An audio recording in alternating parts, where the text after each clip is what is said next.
Hello. Oh yeah, Nero destroyed my stream deck. Oh, Nero. Nero. Narrow.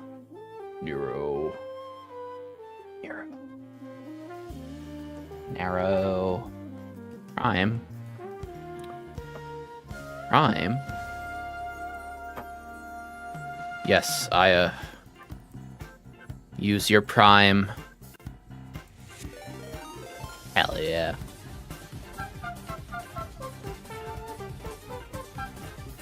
Think of the prime. Ayasaku Rahana just joined the Why Not squad. What? Thank you.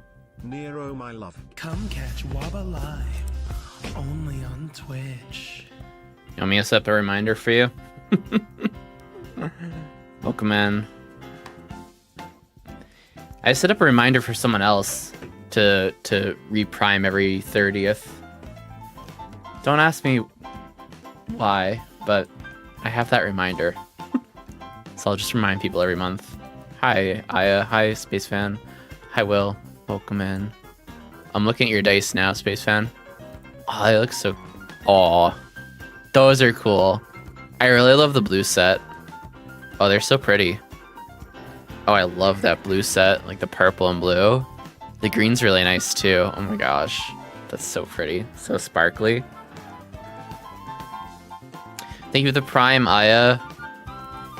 Much appreciate for the free prime sub. Oh, let me copy and paste what I put on YouTube chat. You didn't roll them yet? That's okay. Be sure to follow me on Patreon. Blah, blah, blah. You can follow for free and sub later. Just get into the monthly giveaways, right? Actually, I put out a Albany driving ASMR video yesterday on Patreon. So that's cool. I'm gonna turn that down slightly. But yeah, how's everyone doing today? Happy Friday. Happy Friday. How was your week? It's winter, and I don't like that. I disagree with that. It is wrong. How dare the seasons change? 0 out of 10. We skip fall. So yeah, that's great. I'm excited for your first D&D set. Are you going to be playing D&Ds anytime soon? In a dragon eye bag. Oh wait, the bag as well? Oh my god, the eye does have the bag does have a dragon eye in it. That's that's awesome. That's awesome. Dragon eye bag. Hell yeah. Hell yeah. And I got my 2 metal sets as well, and I'm fine with the minimum. I don't know if you're gonna be a dice goblin like some people are. Dice goblin, dice goblin, dice goblin. Put them in selfies. I already collect all kinds of feathers since I am born. You collect feathers? Wait, you collect feathers? Can you post your feathers? In the US, we can't collect feathers due to the bird laws, but I think it's neat that others do. Wait, we can't? Wait, what do you mean? We can't collect the feathers? Is that actually a thing? Hi, Waba. Wait, I didn't know that, actually. US can't collect feathers? The possession of feathers and other parts of native North American birds without a permit is prohibited by the Migratory Bird Treaty Act. Oh my god, what? The act prohibits the possession, sale, purchase, or even transfer of feathers without proper permits. Okay. That makes sense now. It's illegal to basically like trade it or sell it. That makes sense because they don't want to encourage... I guess people really fucking will try to sell anything, right? And there's no exception for molted feathers or taken from road or window-killed birds. They do exist for feathers of legally hunted waterfowl or other migratory game birds, and for the use of feathers by Native Americans. That's actually, okay. I can agree with that then. It seems a little silly. It's like one of those laws that seems silly on the surface, and then you dive into it, and it's literally just to protect species from like poaching and stuff. So that makes sense. Aya, how have you been? How's been work? How's been everything? How are you? Long time no talk. Hope you're well. You don't have Prime anymore, Space Fan? Is my alarm on the 30th for you to remind you to use your Prime sub? Because I set this up. It's on my phone. I just didn't write who wanted the reminder. I didn't roll them. I didn't roll your dice so far because if they roll bad, they're trash in D&D culture, as I've heard. Listen, you have to give them quite a few rolls. You gotta warm them up. You gotta warm up your dice. All right, you gotta warm up your dice. Roll the D20 about 50 times. Take down all the numbers. Like, do the statistics for it. Get out your Excel sheet. You gotta see. I mean, you can also just generally test the balance of dice. If you put you just need warm water and salt, and you mix that together, over salt the water, and then put the die in so that it can float, and then basically push it down, and then record each number as it floats up, and then that's how you can see if your dice are balanced, because it'll float to one side or another if there's air pockets. I hope Nero gets kisses today. Nero got a lot of kisses today. He is currently sleeping on my pants, which are on the chair next to my desk here, so he's chilling. They look so good. Is their nose wet? Nero's nose is frequently wet. He knows I'm talking about him because he just opened his eye at me. Only went to school 3 out of 5 days. That's okay. You gotta get all the bad rolls out of them before gaming. It's so true. It's so true. Waba, shrink wrap your windows for insulation? I did. I actually did. I did it this year. I promise. I promise. I did it this year, okay? You can't be mad at me. I actually insulated and wrapped my windows this year, okay? I have a prop pipe because I'm going to Comic-Con tomorrow. Can you guess what my costume's gonna be? I want to put bubbles in this. I'm pretty sure I could turn this into a bubble pipe. It'd be fun. Justin Howlett has a window jack video. All right, I'll look that up.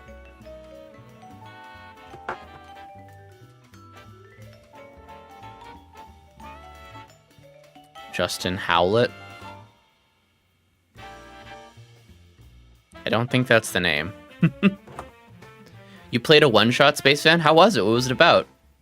Keep out drafts? Yeah, no, I insulated my living room windows, the big living room windows, because those were very drafty last year and cost us a lot of money. And I also wrapped the windows in the kitchen because those are also very drafty. So now the house is really warm.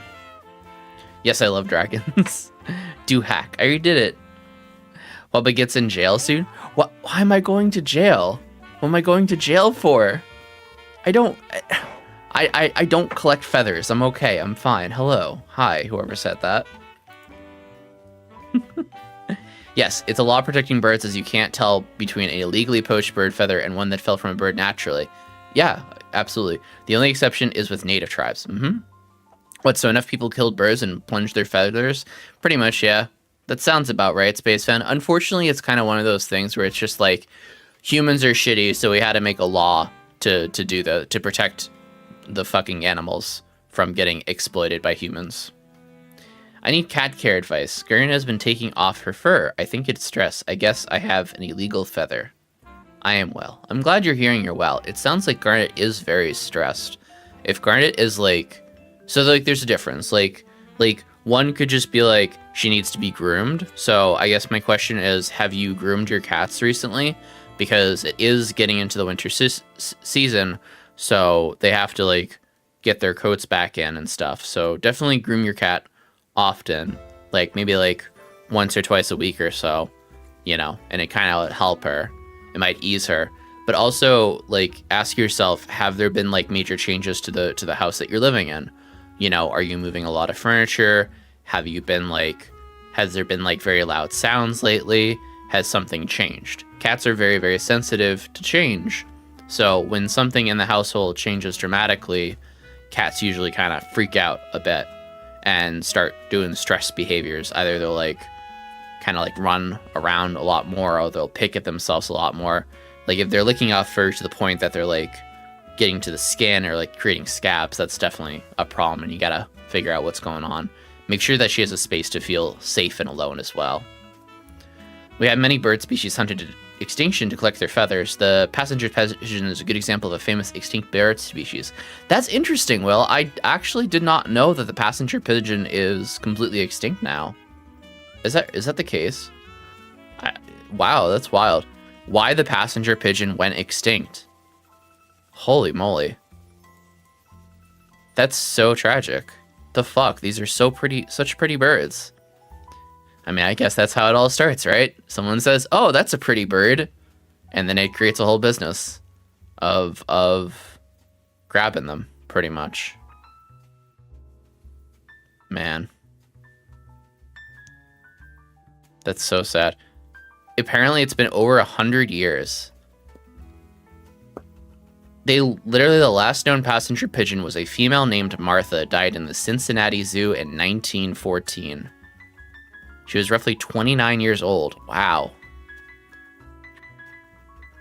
Not once in her life had she laid a fertile egg. Damn. That's so sad. That's so sad.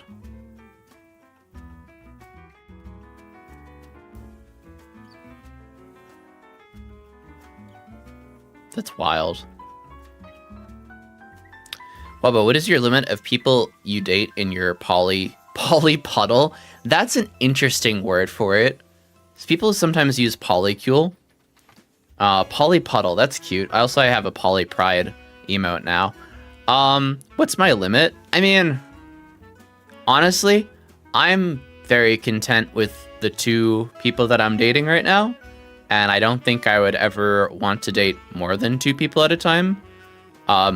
As much as I can be, I'm definitely very ambiverted, you know, but you know, like in my personal life, I'm definitely a lot more introverted in that regards. Like I like having really meaningful conversations with like only maybe like 1 or 2 people at a time. And like more than that, I can sometimes get pretty overwhelming. So definitely my limit is right now it's 2. I don't know if that'll change in the future, and I don't know if I want it to change either, to be fair. But I thought I guess I'd mention that just for the sake of the sentence and the sake of the question. But yeah, I'm very comfortable with dating limit of 2. I have a lot going on in my life in general as it is. So, you know, making time for other people is obviously very important. But I feel like my limit's 2, for sure. Sherlock Holmes. Hi, Drifting Light. Welcome in. What's up? How you doing? How's your week? My therapist had to cancel Thursday's appointment, and the week before he gave me homework. What makes me autistic in my own eyes? Yes, I remember you talking to me about that, Space Fan. I thought it was a very interesting topic. Drifting, welcome in. Hello. Oh, Jordan Hewitt. Yeah. Okay, you're right. Jordan Hewitt window wrap. I can't find it. Jail for Waba, 1,000 years. Why am I going to jail? For what? Humans are shitty, so we needed a law. Literally the entire law system summed up in one sentence. True. I'm gonna add that quote. Add quote. Humans are shitty, so we needed a law.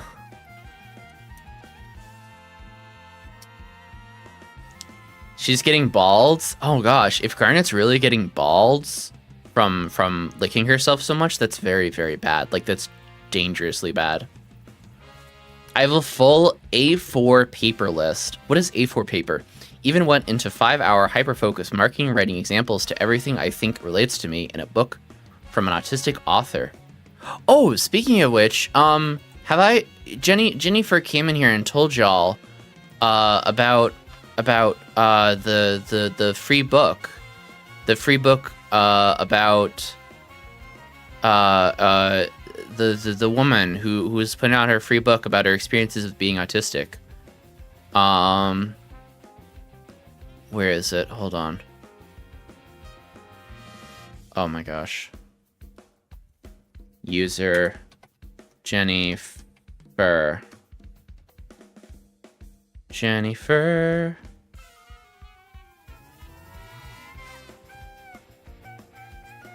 Yes. I'm not sure if it's still free. Yes, it is. It is still free. Okay. This book is free on ebook platforms. I already ordered it on Amazon, and I can read it off of like Kindle webpage. Apparently, I don't need a Kindle account. So order it off of your ebook website of choice, but it apparently is a good book. I haven't read any of it yet, but I thought it was interesting that this woman was offering this book for free, so that's cool. Yeah, as shedding season, also known in my house as tumble fur season. It's so true. It's so true. Like, I'm so glad that we shed our cats. We have to like brush our cats, because otherwise they shed so much. Oh my god, especially Angel. But all these stupid laws are mostly coming from the US, so something is telling me. Well, but that's not necessarily true. Like there's like stupid laws like that everywhere. You know, in general, there's like environmental protection laws. Some laws are definitely like reactionary, and some laws are kind of just like, you know, this seems like a good thing to just have set up.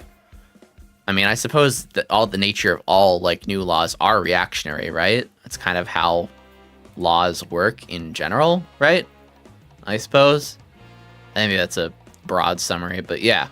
At any rate, yeah. So I think there definitely are laws like that in other countries, not just in America. Oh, whoops. Didn't mean to do that. There's definitely laws like that in like Europe in general and in other countries where it's just like, hey, don't fuck with, you know, don't fuck with nature, you know? But here, I guess it's something that's like a little bit more known because it's like people specifically fuck with nature. I don't know.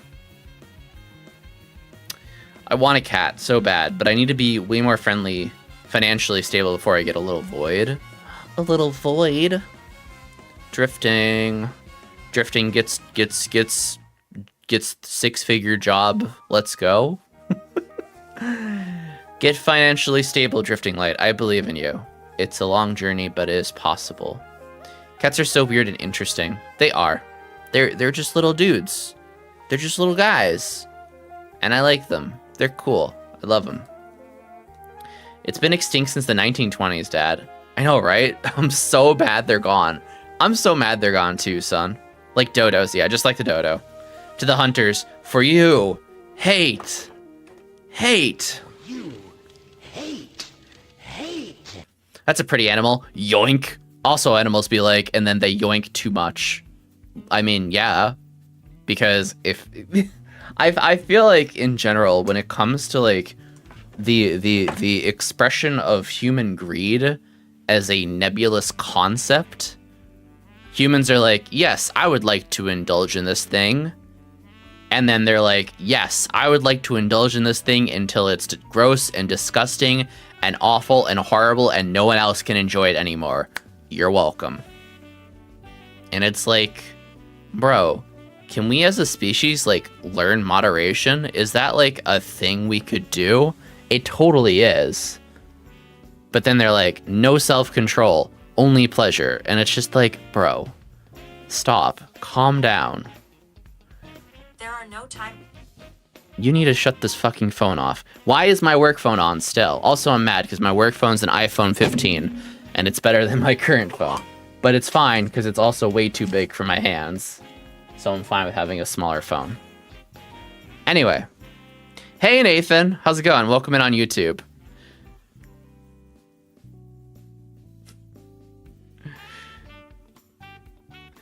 Wait, what are you saying, Nathan? What does that mean? But yeah, in general, the extent of human greed, holy shit.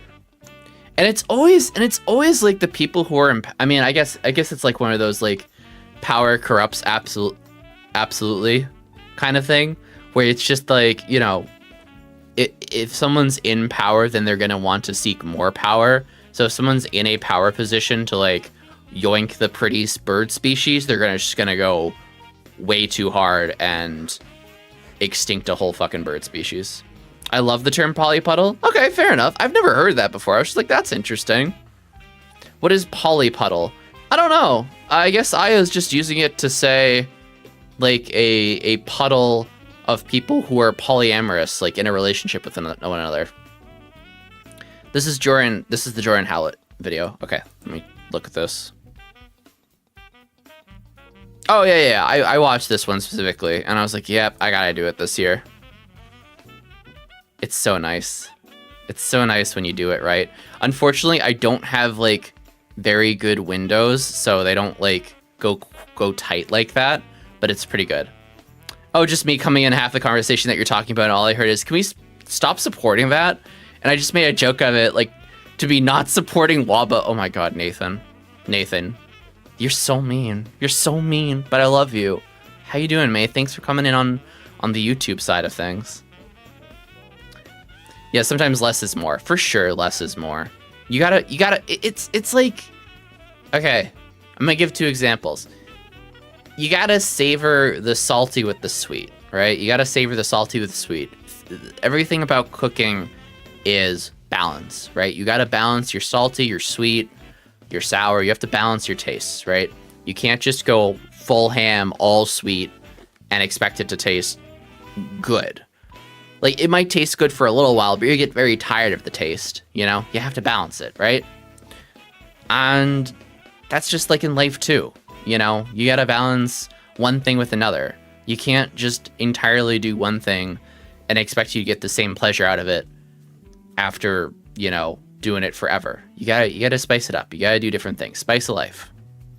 I'm good for now. Just be busy and barely had time to support people, and finally got a chance to at least come say hi and lurk in the shadows. We appreciate the lurk, Nathan, because it fucking adds to my YouTube hours, and it's so good. So good. Go follow me on Patreon, Nathan. Follow me on Patreon. You don't have to subscribe there, but follow me there. Monthly giveaways. Very cool stuff. Even a chance to fight with people I love supporting. Hell yeah. A polycuddle pile, I presume. I would presume as well. I'm dating my headmates, some of them, and 5 is a good number since they live in my brain. IRL, my 2 partners is fine. Same, son.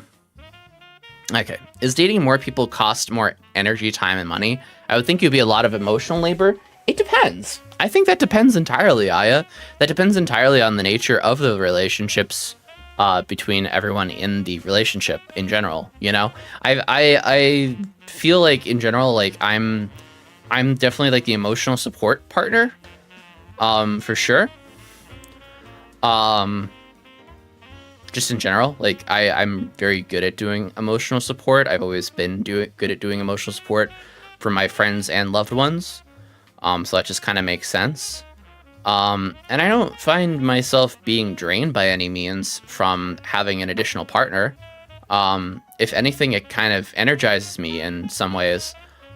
Because it's like, you know, you get like different things from different partners in a way. In like a spiritual, emotional kind of sense, you know, like, cause it's a different person. So, you know, there's different things happening there. So the amount of energy, time, and money can definitely differ. It depends on the situation for sure. I'd say for myself, I'm pretty happy with everything as is. For real. Waba is hyper. I mean, it really depends on the person, so you'd have to ask individual, you know. I guess that's my answer there. What do you think about the situation, though? What do you think about poly, Aya? Waba, is hyperfixation on people for some weeks/months normal in autism? Yes, it is. Yes, it is. Yes, it is. Oh my god, yes, it is. Yeah. So when I was a kid, and like even now, honestly, to be fair, when I was a kid, I would only have like one friend at a time, and I would like focus all my energy onto that one friend and that one friendship. And I would be like, this is my best friend. Unfortunately, most people did not like that. So I didn't have a lot of friends for very long because I was like way too focused on just one person at a time. So yeah, kind of works out really well nowadays though, because Frankie wants all my attention, and then boyfriend's the only other person that I really talk to on a regular basis. So it's fine, and they're cool with it. because my hyperfixation to them, to those people, come in the form of like, how can I please them? Pretty much, like, how can I be entertaining?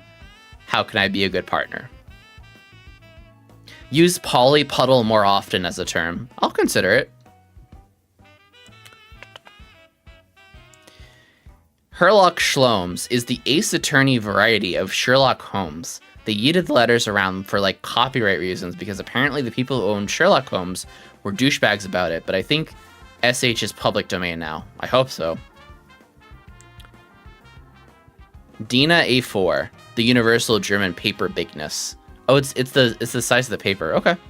Also, can I completely be honest and kind of whiny for a moment? I mean, I want to make a joke. Please don't take this badly. But I feel like you set yourself up for this one, Drifting Light. Drifting Light says, also, can I be completely honest and kind of whiny for a moment? When are you not? Ha ha ha ha, ho ho ho, hee hee hee. It's a joke, please don't hate me.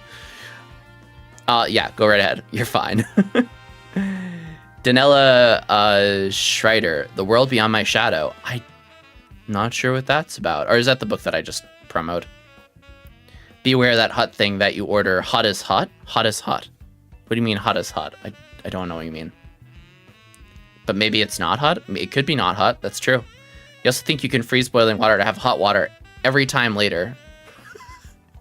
Is that a German joke? That sounds hilarious. Show Nero? I guess I could show him.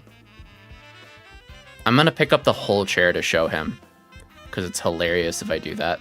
I came up with polypuddle. What? I can't? Also joke. I need to be silly. My brain turns to goop. I like learning from different perspectives that aren't my own. I agree, Aya. I do too. Poly looks fun, but I don't have enough energy for it. That's so fair, Aya. I don't think poly is for everyone. I think poly is something that, like, you know, some people are cool with and can vibe with, but you have to be in a good, open mindset in order to, like, engage in a poly relationship. Plus, you need to have, like, a lot of trust in your initial relationship as it is to get into poly. Everyone's different and everyone's experiences are different. So, like, I know for some people become the third of an already existing couple, or some people are that couple looking for a third. You know, there's all sorts of different perspectives, and it could be even bigger than just a third person. Like, I know that my friend has a polycule, which is like the official term for it, has a polycule of, like, I don't know, like 13 different people, which is wild to me. I don't know how the hell they keep track of it, but I'm pretty sure it's just like a lot of various forks, and it's just kind of like a casual cuddle pile of poly. So, you know, more power to all of them, but, like, good lord, I don't know how you keep up with 13 different people. I don't think you do. I don't think you do. But they have a group text, I guess, and that's about it. So there's all kinds, you know? There's all kinds, and whatever works for you, but it's got to work for you and your partner, you know? And definitely, if you don't have energy enough as it is for your current relationship, definitely don't try to jump into a poly relationship that you're not ready for, not, like, emotionally ready for or energy-wise ready for. Yeah, there's a little bit more, there's a bit more to it than a monogamous relationship, agreed, but everyone's different. Obviously, being monogamous is fine. I'm ambi-amorous, and I don't care if I'm in poly or non-poly relationship, yeah. Like, I can't help recharge my partner by being super chill and unromantic and just vibing with my partner. Like, I can help recharge my partner by just being super chill and unromantic and just vibing with my partner. I agree with that, Will. I agree with that, son. So, you are now in a throuple? Yes, I would say I'm in a throuple. That is accurate. Waves and monogamous, and I'll be completely honest, it's because I'm too jealous and self-doubting to be in a poly setup. And it's interesting you say that. Oh, Angel, what are you doing? Angel just climbed all the way on top of the top cabinets in the kitchen. I just saw her jump up there. Mischief maker. If you hear smashing noises, it's Angel. She knocked something down from up there. Anyway, yeah, it's interesting you say that, Drifting, because for a long while, Frankie was kind of like that, just very much just kind of like, no, I don't want to share. But yeah, like things change over time. Attitudes change. I'm not necessarily saying that you might change that attitude over time, but it can happen. You know, it can happen. Sexuality can shift and attraction can shift over time, all the same. So now we're in a really nice throuple, and I love it. Waba, I send feathers in IRL pics. Okay. Also, we had a show Nero, and I gotta go show Nero. Ooh. Cute. Bird feathers. Hell yeah. That's only 1/20th of your collection? Wow. That's a lot of feathers already. Poly is not for everyone, in my very honest opinion. I agree. Not everyone should or can be in a poly relationship. I agree. Agree entirely. Agree entirely, son. Big agree with that. Because, frankly, like, I mean, just in general, like, relationships in general require a lot of, like, good communication and a lot of, like, good, like, back and forth and chemistry and all that, and learning to work together and stuff.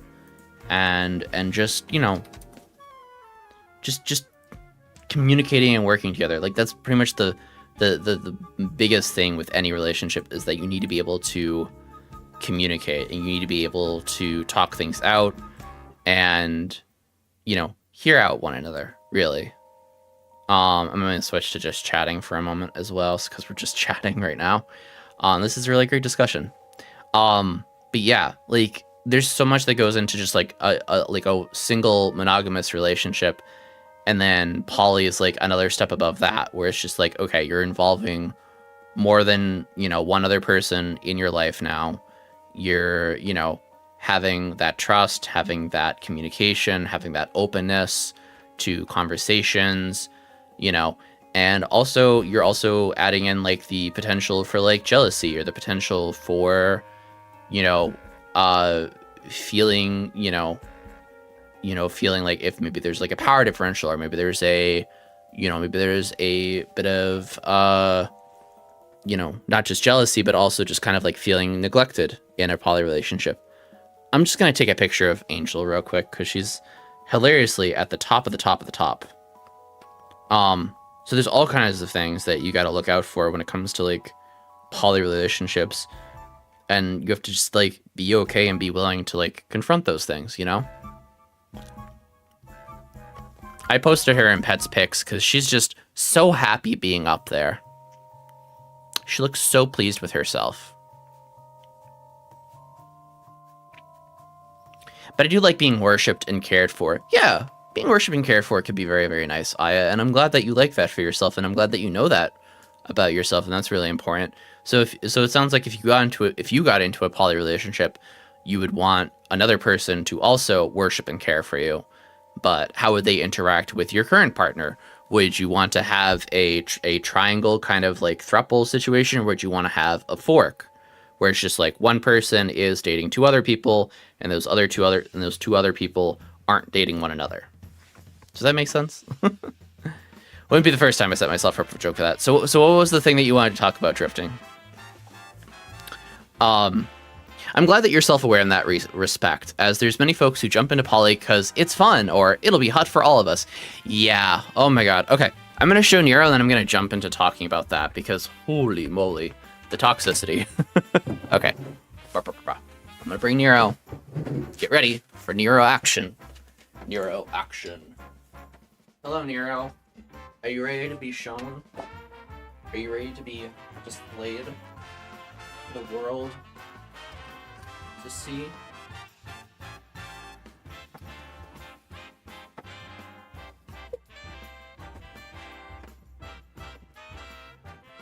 Okay, that didn't work. Just jumps in.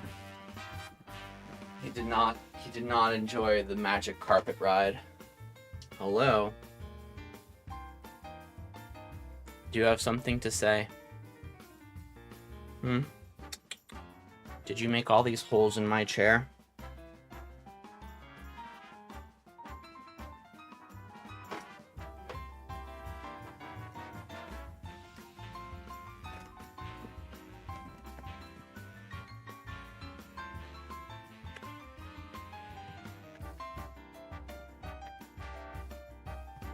He's purring. He's purring. He's a baby. Hello.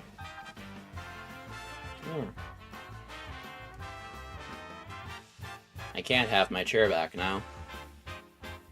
He's just here now.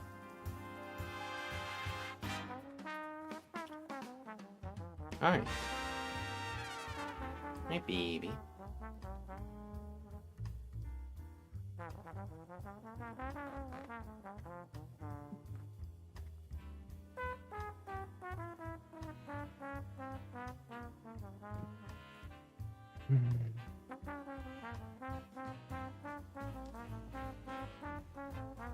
This is my potato. There are many like it, but this one is mine. Mwah.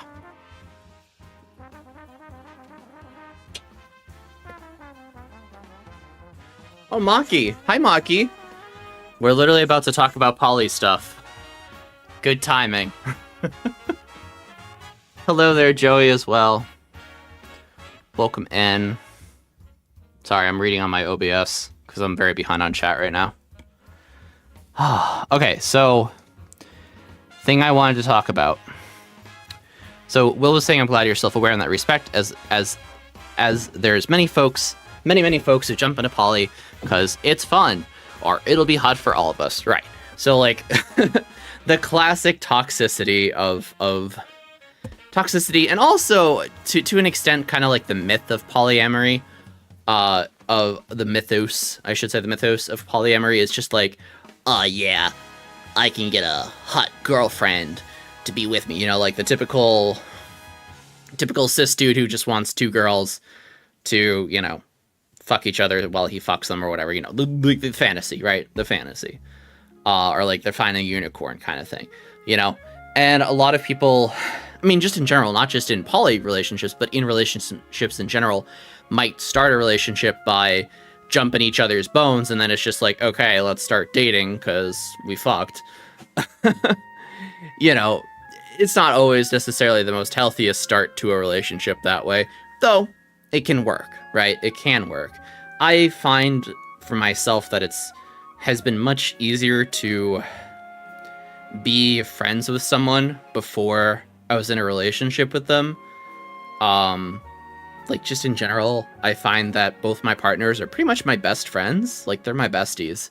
And from that, it's, you know, we already have a solid relationship, say so to speak. And, you know, it's just relationship with benefits pretty much after that point, you know? So, I don't know. It can get really toxic in that way of just, like, you know, you have, like, certain expectations from, like, a third partner, or certain expectations about trying to get into being poly and stuff like that. And you kind of have to throw those expectations away, because at the end of the day, you're all people, and especially that third person's a person. And if you're treating anyone less than their own individual person with their own individual, you know, opinions, thoughts, feelings about things, then you're already going about it very, very wrong, you know? Like, you're going about it in a... maybe it's not wrong for everyone, but... and I'm being a bit judgmental here, but I really feel that, like, if you're I think I'm safe to say that if you're objectifying someone, you're not gonna have a good fucking relationship, alright? Like, it's gonna be toxic in some way, shape, or form if you're just objectifying that person, or if you're just, like, basically treating someone as lesser than because they're your third, or because of whichever sexism reasons. Oh, what joke, Space Fan? Oh, cause Drifting Light said, can I, like, whine and talk about something for once? And I was like, oh, ha ha ha, when do you not? So you mean normal talking? LOL, is joke. Is joke.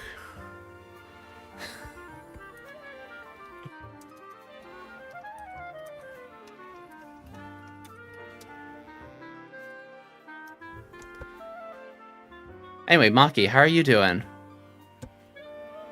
When I am petted roughly on my head and being called baby, who's a good girl? That's very cute, Aya. That's very, very adorable, Aya. So you'd get a second person to pet you and be like, who's a good baby? Who's a good baby? Yeah, you are. You're a good baby. You're not baby girl. But I guess cats don't gender, so it doesn't really matter. Nero is so baby girl right now.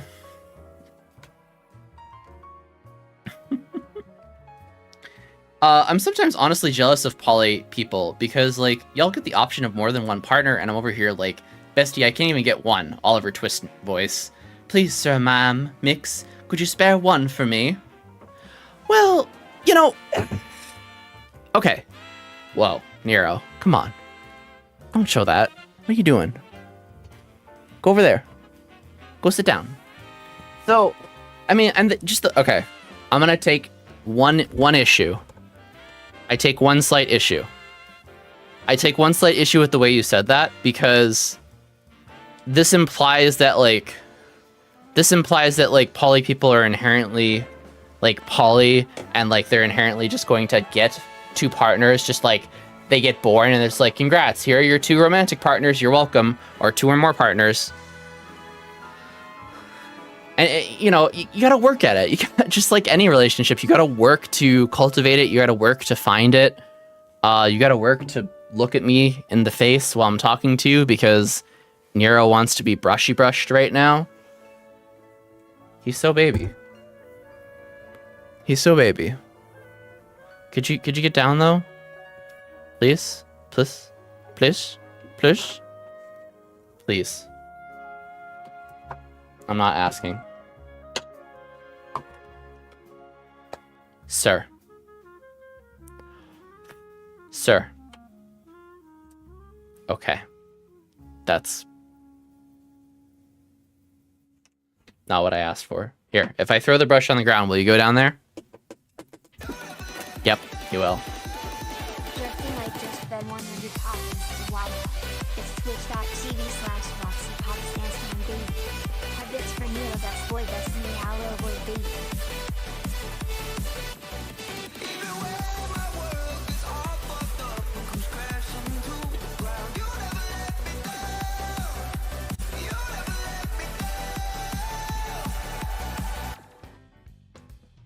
Thank you for the 100 bits. Have bits for Nero, best boy, best meow, little void baby. Thank you, thank you. Very kind of you. But yeah, so like you have to work at becoming into a poly relationship. Like you have to work at getting into one. Like it doesn't just sit in your lap and then all of a sudden, bam, boom. All right, now you have now you have 2 partners. Moist. Now you have 2 partners, or you have 3 partners, or whatever. But like, I get it though. I get it. Like in the sense of like, you know, if you're okay with being poly, then you could potentially have that option of having more than one partner. So I guess I do get it in that sense. I think that's what you meant, and that's okay. But I don't know. I'm just being pedantic, I guess. Also, does fall under the queer spectrum. Yeah, absolutely. So like, you sort of need to have that attraction. Yeah, I mean. Yeah. Like, yeah, pretty much in any given polyam situation, there's going to be some sort of like queer attraction happening, or there needs to be like some sort of like, you know, okayness with it being a fork. I guess that's the only place where it's not a queer situation, where it's just like maybe it's like one guy with many wives, or one girl with many husbands, kind of thing. You know, and the former is a lot more common than the latter. But then again, you know, you have all the isms connected to that, where it's just like you think of a situation where it's like one guy and his many wives, and you're thinking, okay, this is an Arabic, so this is an Arabic man, and you know he has this many wives, and you're like, oh, well, this is obviously very sexist and da da da da, and like. Maybe it is. Maybe it's rooted in that, but maybe you don't actually know. You don't know shit. And there are situations where in that culture, that's the norm. That's the norm, that the guy has many wives, and he and his many wives love each other very, very much, you know? And it's cool, and it works out, and they're happy about it because it fits into their society.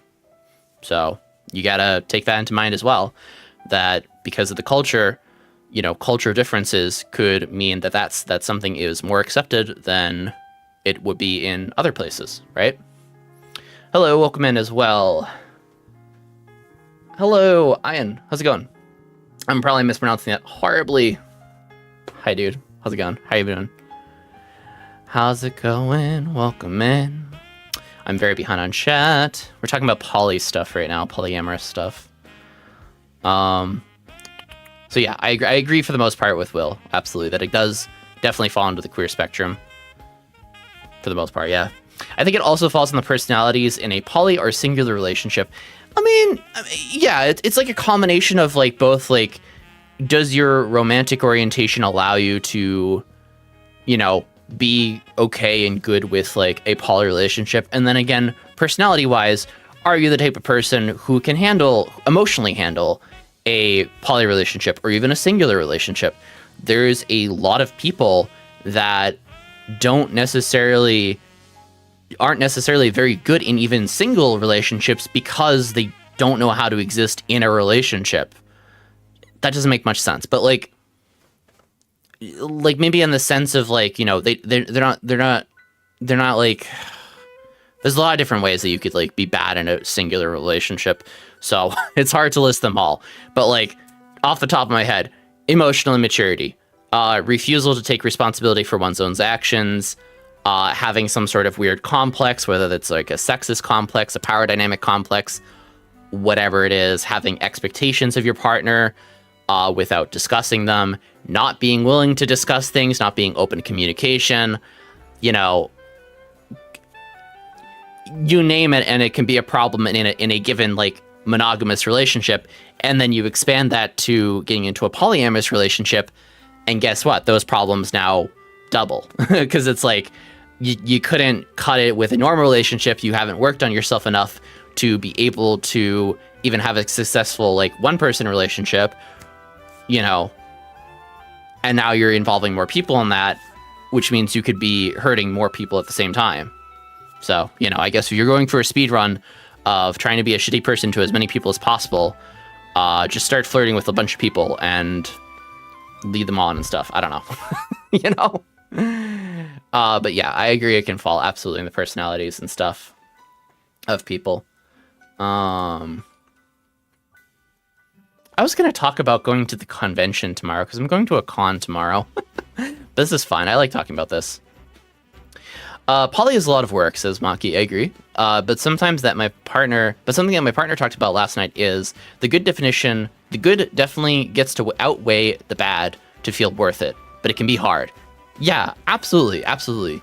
I think it is important to talk about the bad too, because like, even in like happy relationships, there can be situations that occur that leave one or more partners in that poly cuddle, the poly puddle, we'll call it. I like that now. It leaves multiple people in the poly puddle, you know, feeling slighted or feeling like, you know, they're not getting the attention that they want or deserve, or they have expectations and stuff like that. So I think it is important to talk about the bad as well, because, you know, when you talk about the bad, really what you're talking about is how do we deal with the bad? How do we handle the bad as a unit, as a relationship unit, you know, on an individual basis as well, but also as a unit, how does everyone in the relationship, you know, handle it together? And that's really what you want to kind of try to shoot for, is that teamwork aspect, right? And this is why I like focus so much on like saying like, hey, if you're just like best friends with someone, and now there's best friends plus romantic feelings potentially, plus, you know, benefits potentially, you know, whatever you want to define your relationship about, and it can be anything, it can be everything, you know, how do you work together as a team? You are a team. Consider yourself a team. How do you work together as a team to tackle those problems? You know, it's okay to feel jealous. It's okay to feel jealous. It is normal. You are human. We are all human. I might feel jealous sometimes. Frankie might feel jealous sometimes. My boyfriend might feel jealous sometimes. We all need to be okay with feeling emotions and then expressing those emotions and seeing, you know, how our other partners respond to that and how we can fix it, how we can, you know, work on it. It was something to work on. Not everything can be like immediately fixed, of course, obviously, but, you know, just being aware of a problem is like the first step to solving it as well, like in any relationship, but also in any given situation when it involves, you know, one or more people that you're working with or talking to, relationships, friendships, all kinds of relationships, work relationships, etc. So I think that's a really, really good point as well, is that, you know, you have to also understand, like, yes, there are going to be bad parts, but for the most part, the good will outweigh the bad. And then I guess the continuation of that thought is, if the bad is starting to outweigh the good, then that's when you got to start a question like, is this relationship good for me? You know, kind of thing. But that has a lot of factors to it, so I won't get into all that. But any relationship can be challenging. Precisely, exactly. Any relationship can be challenging, and they can all, both monogamous and polyamorous relationships can encounter any kind of problem that you might expect in any monogamous relationship. And it's up to everyone participating in the relationship to try to tackle it, you know, together or in their own way, or, you know, just in general work together. Would you be able to cuddle 13 people at once, Waba? Let me get back to you on that.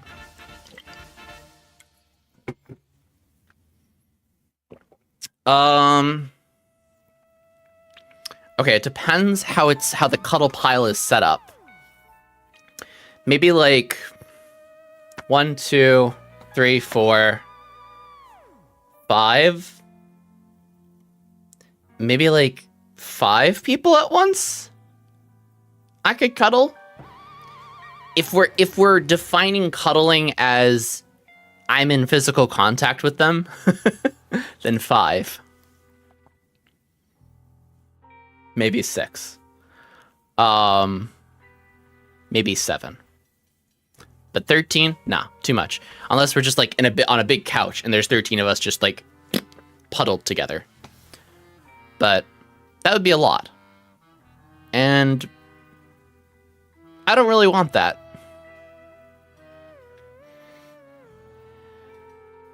Yeah, no, I don't really want that.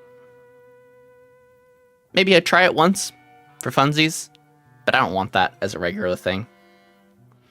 I once cuddled with 1, 2. Okay, so because the problem is like after about like 2 people, it's just like where do the rest of the people go to cuddle? And it's like, are you even really cuddling them if they're like so far away from you? You know, there's all sorts of like logistical questions I have about this situation. Will says, it's more than just more options. As Waba said, you need to be stable in all the relationships to make it work. If you want to start by dating one person and then maybe years down the line date more, that's fine. I mean, that's literally the situation I'm in now. Will, is that I was dating Frankie for what? 8 years? We're about to be at 9 years. So I was dating Frankie for 8 years now, and then we met someone and we had a connection, and now I've been dating both Frankie and boyfriend. Been dating boyfriend for, it's about to be a year actually. So that's really cool. So it's about to be a year with him, and it's about to be 9 years with Frankie. Although we all agreed that it's just easier to celebrate the anniversary on the anniversary of like me and Frankie getting together. So just for ease of remembering, but I'll still remember anyway and say happy anniversary to him when that comes very, very soon. But yeah, so we've just, you know, it's just kind of clicked. And we were already friends, so it all worked out, you know? And it's kind of one of those things, like oftentimes, and even in the way I met Frankie, sometimes things just work out. Sometimes you just, like, meet someone, you click, like, you become friends, and then you just start going out together. Like, that literally is what happened with me and Frankie, is that, like, we clicked, we connected, and we started dating, and here we are, 8, almost 9 years later, and now we have a boyfriend. And that's awesome. And he's very happy that he has boyfriend as well. He's all like, oh, boyfriend, me love. He's cute. All that. It's very adorable. It's very, very adorable. Hello, Nero. Why do you have dust on your face? Also, it's going to be ad time. So I'm going to go be right back and fill my water. So be right back. Bye.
Come catch Waba live, only on Twitch. All right, we're back from break. I filled my water. So yeah, big agree with everything with Will just said. It's absolutely, yeah. Got to make it work. Got to be stable to make it work. Got to work on yourself. And it's okay. It's okay to be single as well. I think that's the other big takeaway I wanna press if we're gonna talk about this. And I might talk about this during Mental Health Monday this week as well. Just to get more people on the conversation. But yeah, I think it's okay to be single. and it's kind of in a way of just like you have to be okay with being single as well. Because like, you know, a relationship is not guaranteed. No relationship is guaranteed. No connection is ever guaranteed in life. Nothing in life is guaranteed, I think is the saying, right? So you got to be okay with like being by yourself, and you got to be okay with like being stable by yourself and learning to take care of yourself and stuff. And like, it's good to be independent. It's good to like learn as much as you can about yourself and how to be independent about yourself.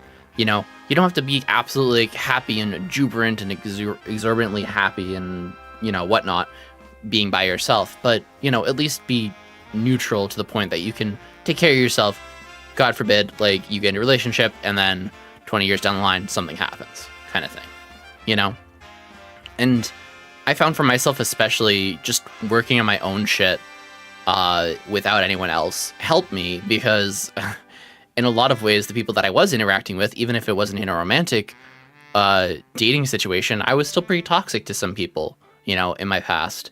And that wasn't okay. And I had to, like, you know, take responsibility for that shit of the kind of a shitty person I was. And I understand that my shittiness was a lot due to trauma, but that just still doesn't excuse it. You know what I mean? So you gotta, it's balance, you know? It's all about that balance.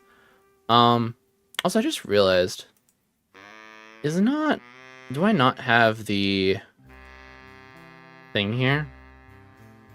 Whatever. Not worried about it. I just realized I don't have my ad timer here. I thought I was on this scene. It's okay. Drifting Light says, like, I'm ace. I'm ace. For me, personally, it's hard enough to feel like I'm enough for a partner. Yeah, or that anyone could even like me romantically. To complicate that further by adding more people with some adding to it sexually would just beat the idea of, like, I'm not enough for anyone to be satisfied with in more. Yeah. I think that classifies. Yeah. Yeah, I mean, to be fair, my partner's ace. But I completely get that, like, fear where, like, you feel like you're not going to be enough for any partner because you don't feel those feelings, you know? And, you know, I guess the solution to that is you got to find someone who's okay with that and okay with you being ace, but still wanting, you know, other things. You want romantic things or whatever you want, you know? And I guess that comes down to, like, the negotiating of a relationship in a way. Because in some respects, sometimes relationships are about negotiation. That can be a part of it, you know, of being like, hey, I'm okay with this. Hey, I'm not okay with that. You know, I feel like that's a pretty normal conversation to have with your partner, or even potential partner, you know, even just like from the get-go, from like a first date, you could be like, hey, I'm cool. I want this. This is what I'm looking for, you know, and the other person would be like, ah, cool. I'm also looking for this, but I also want that. And they're like, okay, I could do that, or I can't do that. And they got to be okay with that. And if they're not okay with it, then it's like, all right, cool. Well, we met, we tried, good try. Try someone different, you know? There's nothing wrong with that. 14-way coitus sounds like a lot. Well, the cuddle isn't necessarily implying that we're all fucking, but that is absolutely an orgy at that point. Baby girl, what you doing? What are you doing, baby girl? My Nero where? Well, he was in my lap, he was petting me. I was petting him. I think it classifies as an orgy, yep. When does an orgy become one? When you declare it to be one. When everyone involved consensually agrees, I guess? True. Waba orgy, lol? How many people? 6? Okay, so I said 6 because I'm like, if I could cuddle one person with each limb, and then have someone, I guess, like, on my chest, or, like, someone on my chest, and then someone between my legs, and I guess I'm laying my head on someone else's lap, and then I could cuddle 7 people at once, theoretically.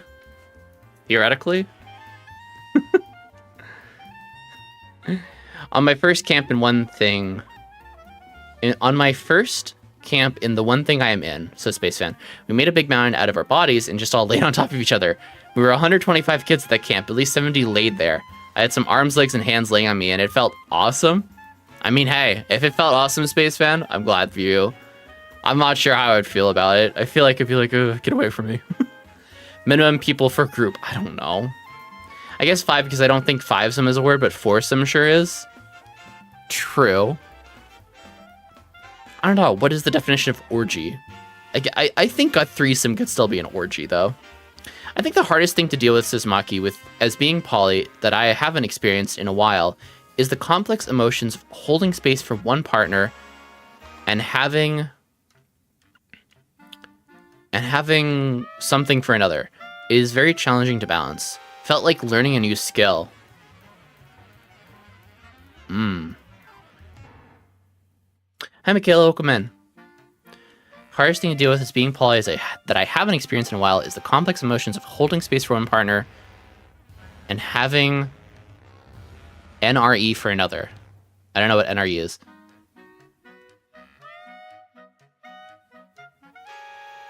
Wait, what's going on? Is someone saying bye? But yeah, I agree as well. Is how to hold space for each of my partners is very different. I agree with that. It definitely is a skill that I've learned over the past year with my boyfriend, is how to hold space with him, what he responds to best. You know, I mean, literally in a very real way, I'm learning about my partner. Like, even though we were friends for quite a long while, I'm learning about him in a romantic way. And it is definitely a skill that I'm just starting to master. And I feel like I'm just starting to get a little bit good with how to talk with him, how to hold space for him, and how to just, like, exist with him, you know? Like, kind of, like, getting out of my head all those, like, expectations I'm putting on myself as far as, like, oh, I have to do this, and oh, I have to do that. And, you know, I try to do my best to tell him that, you know, he doesn't have to do certain things, you know, and he doesn't have to do this, and he doesn't have to do that, and I don't have expectations, which is very fucking true. I really don't have expectations other than just, like, be a chill person. That's it. And he's very good at doing that, so I love him very much. And he loves me very much, and it's very nice. I think either shape is okay. Can't wait for the crossover with 16. The crossover? Oh, and Final Fantasy 14. Hi, Joey. Welcome in. I'm going to play Final Fantasy 14 in, like, a minute here. Welcome in. Finally caught up to your chat. Final Fantasy 14, the next crossover. Is there going to be a crossover with 16? Really? That'd be wild. I'll roll my dice the first time now. Do it. I like looking at Onyx and Nero at the same time. The babies. Random question. It's 12:40 p.m. I'm 31 minutes behind on chat. What the fuck? How am I this behind? How am I this behind? Will, what the fuck? And I really want to test out the Thanksgiving cocktails. Should I go for a special little drink or not? Go for it. Go for it, son. Go for it. Waba will never catch us. Oh my god. Will Nero be available to not be the ring bearer, but the pillow? That would be cute. Like, Nero is the pillow at the wedding. Or if they ever do a Diablo 4 crossover like Yoshi P wants to happen. Diablo 4. Interesting. That would be interesting. Get more behind in chat, lol. Ah, yes. 2 girlfriends to bang. Right, yeah, the classic toxicity. Ah, yes. Saving my failing stagnant relationship with opening up the relationship, but not actually working. Oh my god, I hate that. I hate that so much. That's like the two. It's like the one of the two things that is literally the worst thing you could ever fucking do in a failing relationship. Does everyone know it? Does everyone know what thing number 1 is? Thing number 1, the worst thing that you can do in a shitty failing relationship is being like, babe, let's have a baby. Let's have a baby, babe. Let's have a baby. Having a baby will bring us closer together than ever before. Let's have a child with someone who I can't even have a basic fucking communication conversation with. Let's have a fucking child. And I'm like, why? Why? Why would you involve someone else in your fucking drama shit? And worst of all, it's someone else that doesn't have any, like, any means to get away from y'all. Don't do that. Don't have a kid to fix your relationship. Stop. And then number 2 is opening up the relationship. Ah, well, we have shitty communication, so let's open up the relationship. Like, at the very least, just, like, say you're taking a break or something. Don't just open the relationship, because then now you're just inviting jealousy to happen. Yes, that joke. Yes, it's just as bad as people is telling having kids to fix a marriage. Oh, there it is. Will got to it before I did. Will got to it before I did. There you go, Will. Good boy moments. Will, I love you. You're the bestest boy. You're the bestest boy in the whole world. You're very good. You're a very good boy. Who's my good boy? Who's my good boy? It's Will. Will's my good boy. My good son. We love him. We love the Will. Pat, pat, pat. All the head pats. We love you. Thank you for redeeming good boy. Oh yes, getting jealous when my partner lives with someone else, but totally okay if I do it. Yeah, that toxic shit.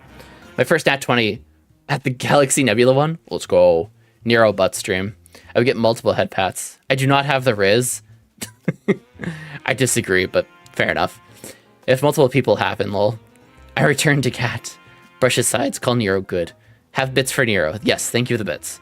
I literally fell face first into dating my IRL partners. It happened when I wasn't looking for love at all. My main advice would be to stop looking and you'll find someone. Literally, that's the advice that I told myself as well, Will. Like 8-9 years ago, before I met Frankie, that's the advice I was telling myself for years. Is just literally like, stop looking, work on myself, do my own thing, and something will come along. Like, that's it. And you know what? It worked. It worked really well. And we love it. We love him. And I love Frankie. I love everyone. I love everyone in my relationship. It's great. Okay, the black sided dice is low throwing numbers. It's okay, Space Fan. Good morning. Good morning. March, how's it going? Welcome in. Still waiting for this to happen, as I haven't actively looked for a partner for years, and I don't know, fam, I'm tired. I get it, drifting. Hey, Will, thanks for the welcome. Yeah. What Comic-Con are you going to tomorrow, Waba? I'm going. Thank you for getting me back on track, March. I am going to Saratoga Comic-Con tomorrow, and I want to show y'all who's gonna be there, because there's some really cool people who are gonna be at this Comic-Con. Do you want to go look with me? No, Waba. Keep talking about polyamorous relationships. Get distracted. Get behind on chat. Ah, you're so right, chat. You're so right. You're so right. Fuck you, chat. Fuck you. Fuck you. I love you, chat. I love you. Fuck you. I'm not gonna get behind. I'm gonna show you the thing. Waba, why are you talking to yourself? Why are you putting words in chat's mouth, Waba? Why would you do such a thing? Because it's funny and entertaining, that's why. Are thou not entertained, chat? Anyway, look. It's Naruto. It's Naruto. The voice of Naruto. It's her. Miley Flanagan. Naruto, and also this pig character for some reason. That's cool. And then we got the red Power Ranger. But also the blue Power Ranger. But also the red Power Ranger. Steve Cardenas. That's cool. That's neat. Also, we have this guy. He's the master in Doctor Who, I guess. That's cool. We like that. And then we got this cool motherfucker. It's Chris Redfield. And also a whole lot of other characters. Holy shit. He voices so many people. So many random characters. Also, he was one of the Batmans, I guess. At some point, he was a Batman. That's cool. So yeah, this dude. And then we got Zelda. We got Zelda. It's Zelda. Zelda. From Breath of the Wild and Tears of the Kingdom. So that's cool. We got Zelda. We also have the voice of Ken from Tokyo Ghoul. And then all these other characters that I don't fucking recognize. That's cool. We got this dude, voice of Killer Bee and Daru and a bunch of other characters I don't fucking recognize. And we got this guy who I don't recognize at all. Yeah, him. John Abrams. And then we got Nemesis. And then we got Suki from Avatar: The Last Airbender and also Chun-Li. And then we got the Black Power Ranger. Hooray. And then we got whoever the fuck this is. Nathan Ross. Anyway, yeah. So that's cool. So we got all that going on. And we're gonna go to this Comic-Con. It's gonna be very fun. There is a homebrew panel I'm gonna go to. That'll be fun. We're gonna go to probably just like walk around for a bit after that. I don't really care about that, or the fandom karaoke. Don't care about that. We're gonna go to the voice actor panel because that's cool. And then we're gonna go to the other voice actor panel. Probably back-to-back voice actor panels. That's fun. Maybe. I'm not sure about this one. This says Eric Roberts. This is the other people. Eric Roberts, Natine Ross, Jenny Kwan. I don't really care too much about them. Not gonna lie. I mean, the Master, that's kind of cool, I guess. Jenny Kwan, Natalie Ross, yeah. Not really a hugest fan of those people. But I'll go to the first panel for sure. Because that's Roger Kirk Smith and Patricia Somerset. Zelder. So that's fun. And then we'll probably leave after this panel, honestly. Or if we walk around more, we can walk around more. And see out the vendors. Not like I have money for the vendors, but you know. So this is all tomorrow. So that's fun. So I'm going to try, emphasis on try, to IRL stream this. Probably not going to though, but we'll see how that goes. Come catch Waba live, only on Twitch. Alright, so yeah. So that's what's happening tomorrow. So thanks for asking. I would be petted roughly till I am happy mush praise. I wasn't praised enough as a child. The praise kink is strong in both of my boyfriends. The praise kink is so strong. Hello, Ian. Welcome in. Ian is good. I'm all right. As good as I can be. Fair enough. If you want to talk about anything, you're welcome to. Not having a good attachment style. Yeah. Ooh, man. Attachment style. We didn't even talk about attachment style. Oh, man. I'm gonna write this down for Monday. Mental Health Monday. Relationships. Attachment styles. Polyam. Yeah. Communication. Yes, absolutely. Negotiation. Good stuff. Yeah.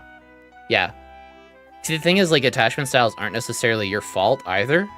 Like, attachment styles is usually due to, like, how you're raised and stuff. But it's something that you have to, like, realize and then work on, you know, if you want to have a good relationship. Lack communication, absolutely. I know the relationships are not for me because of trauma. Yeah. You know, and that's perfectly fine, Space Fan. But I will... Just to be a pedantic, is it pedantic the word I want to use? I don't know. Just to be a stickler, Space Fan. Technically speaking, this is a relationship. You talking to chat and talking to streamer, it's a type of relationship. I know you mean romantic relationship, and that's fine. That's also okay too. You know, it's okay not to want to have a romantic relationship because of that trauma. But it's also okay to change your mind if you work on your trauma and then find yourself being like, you know what, I would like to try that and see that, you know, but you got to find someone who's safe to do that with, right? Disorganized or anxious attachment depending on the dynamic of the people involved. Yep. Yes, me and boyfriend, specifically me and boyfriend, dealt with someone who had a disorganized and anxious attachment style, recently, and we had to stop being friends with them because holy shit. Yeah, it's just, yeah. And it wasn't even someone we were trying to date.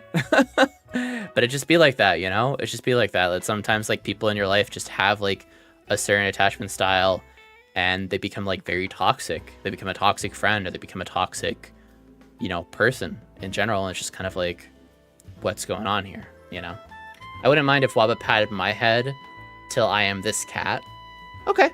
Consensual head pats. We like consensual head pats. Pat, pat, pat. Can't even freaking lay besides a male friend on the ground, only if I know that friend is gay. Fair enough, Space Fan. That's a fair trauma response. Yeah, and you don't need a relationship to have life fulfillment or anything. Also very, very important. I'm going to put that as well. It's okay to be single.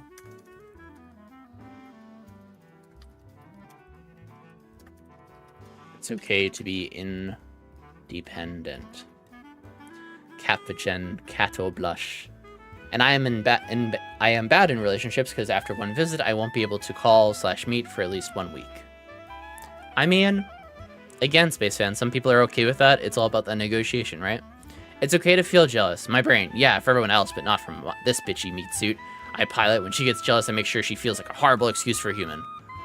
What is that coming from, though, Space Fan? Or, sorry, Drifting Light. Not to therapy you right now, but I would be interested to know, like, where is that coming from?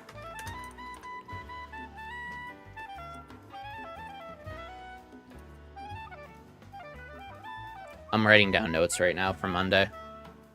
Also, honestly, truly, I think for me, being demi-romantic and demisexual is just also a sense of FOMO.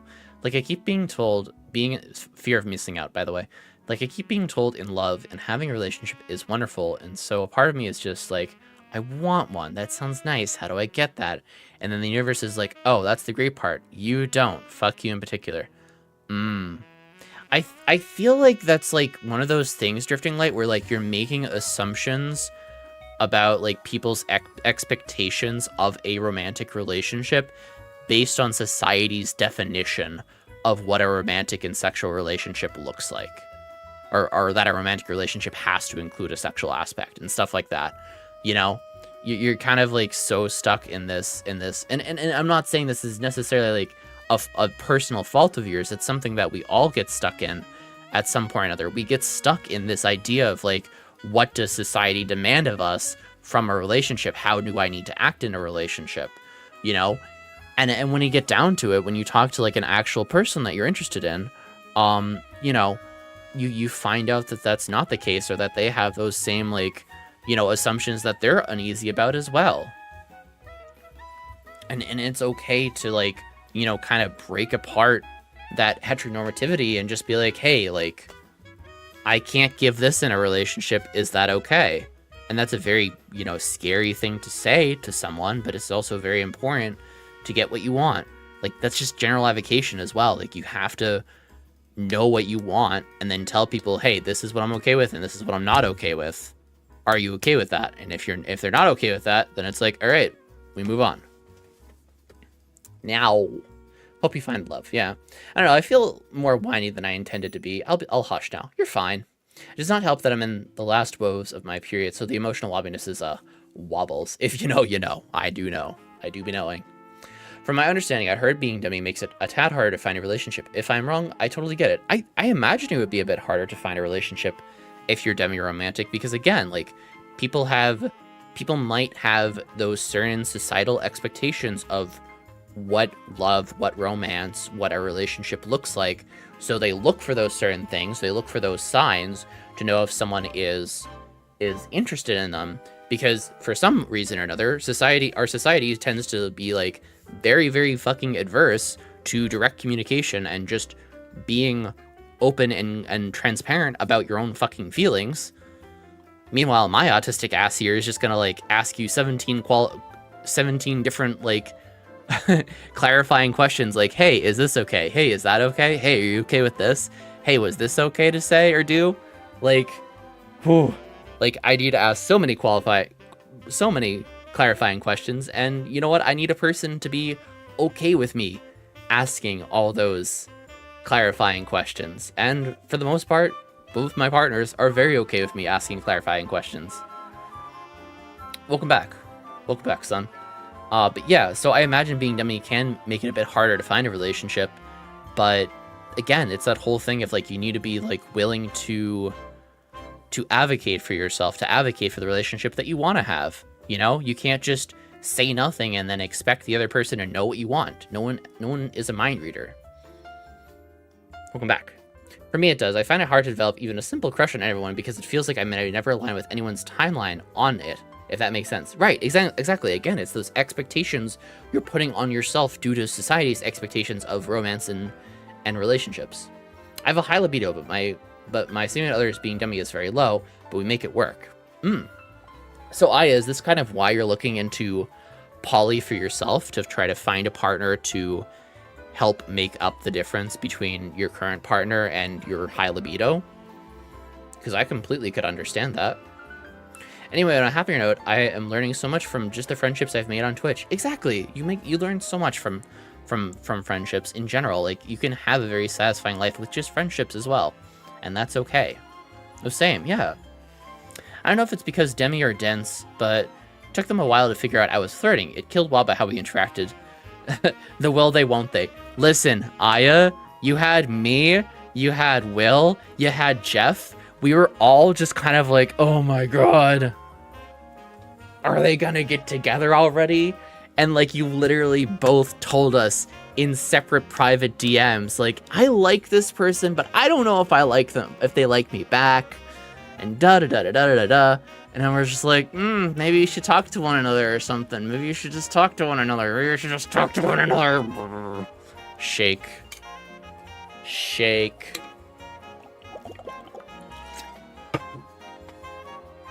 Anyway. Maybe both, yeah. Are you demi-dense? I'm demi-dense. Hey, Michaela, welcome in. I'm finally caught up to make you coming in. Very much good luck. Anyway, I have other things to get to. I'll see you around. Oh, bye, Drifting Light. Take care. Oh, we have bubbles.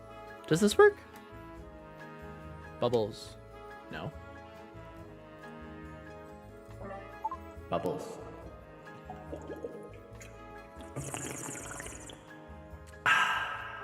Splash. Okay. It sort of worked. It only half worked, but it's fine. Thanks for letting me ramble a bit, though. Of course, Drifting, anytime. And for the well-wishes, of course. So no sexual things, only head pats and the feeling of being part of something bigger. For the first time in my whole life, even just being accepted laying there was such a friggin' huge part for me in my memory. Clothes on, we were kids. Yeah, no, I imagine you were clothes on. Kayla. Following for 11 months one day. That's awesome. Dan, been here for a while. You have. Hey, how's it going, Burrito? Burrito. Hello, Burrito. I'm so sorry to catch up with... I am so behind in chat.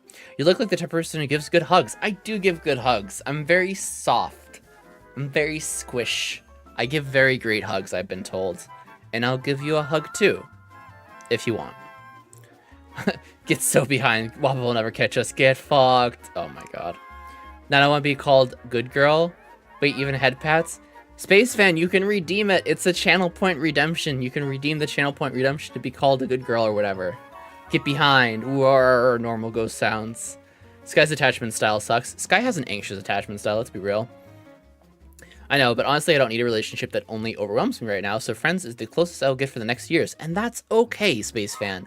It's okay to just have friends. And friends are great. Friends can be just as whatchamacallit, they can be just as, how did Will put it?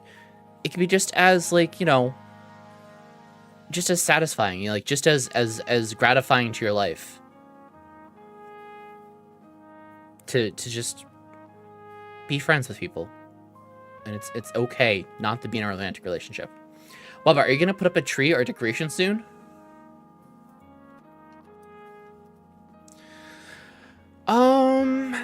No, we don't have a tree. We don't have a tree anymore. So probably not. What was so behind that they don't know that Drifting left? I don't know that Drifting left, but now I do know. I guess we're so chatty, yeah, add more words. Back from the special little drink time, I'm sauced and I reinvented the boozy cranberry ginger ale. Can I try? I don't drink alcohol, but can I try? It's TED approved, though. TED approved. Not looking for poly at all. Happy ending that we're making it work. Like no other person, please. Got you. I'm okay with just my signature. Also, his shirts are dressed to me. Dressed to you? Waba, what is your shirt made out of? Is it cotton? I don't know. Probably. I imagine most clothes are made out of cotton. Waba, I actually have a very conflicting question. Go for it. And because my therapy could not be this week, here. How do I know what way to go? I only have this one chance to make the highest school degree in Germany, but all the exams and such things are stressing me. Also, just the school environment stresses me because of 5 years of extreme bullying. How do I know which way, what way to go in what sense, Space Fan? Can you be more specific with your question? Will it affect the hug depending on what your shirt is made out of? Is your shirt red? Put a tabletop tree? My shirt's orange. This is orange. This is definitively orange. Stop gaslighting me, chat. We've been through this. This shirt is orange. This shirt is orange. This shirt is orange. The shirt is orange. Don't gaslight me. The shirt looks reddish orange. Hold on. Hold on. I'm gonna gaslight you, chat. Give me a second. The gaslighting is happening. This shirt is clearly orange. God.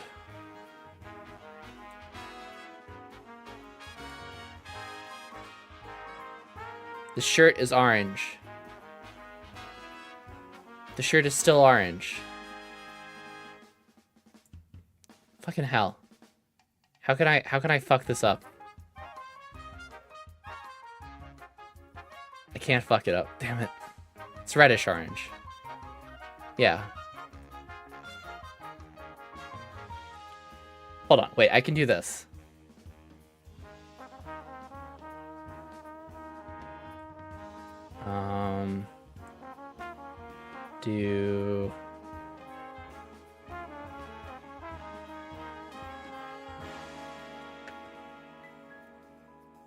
Hold on.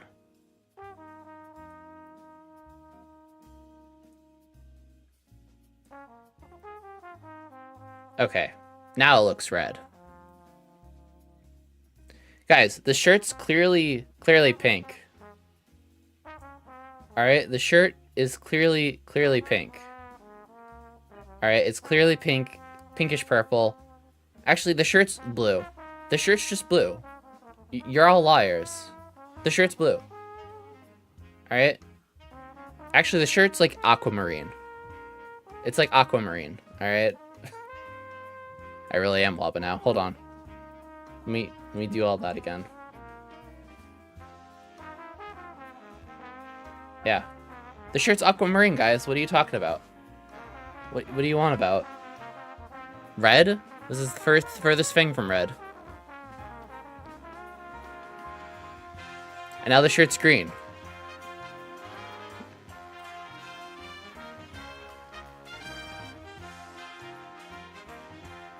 What are you talking about, blue, chat? Chat, you're ridiculous. My shirt clearly is green. My shirt is clearly green. What is this blasphemy that's happening in my chat right now? Hey, Laz, welcome in.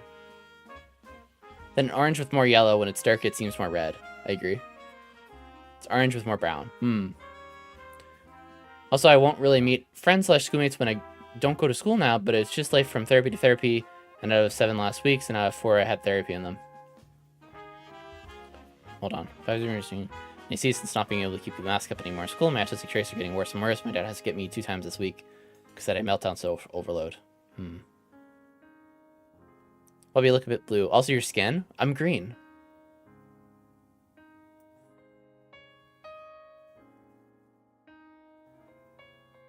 And now I'm yellow. Now it's like an ochre. This is like an ochre color. And that's back to normal-ish. Okay, now it looks red. See, now the shirt's red. Now the shirt is definitively red. But for a bit it's orange. But now it's red. And now it's purple. I can have a purple stream, I just realized. I could literally do a purple stream. That's hilarious. Oh, that's deep purple. So is this purple or is that violet? Violet. That's purple. That's blue. And that's like light blue. And that's like aquamarine.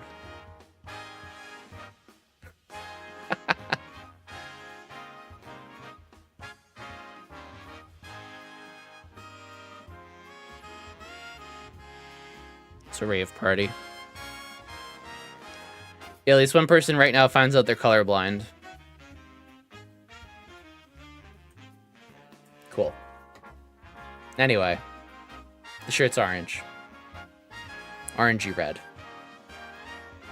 Hi, Laz. How you doing? Space Fan.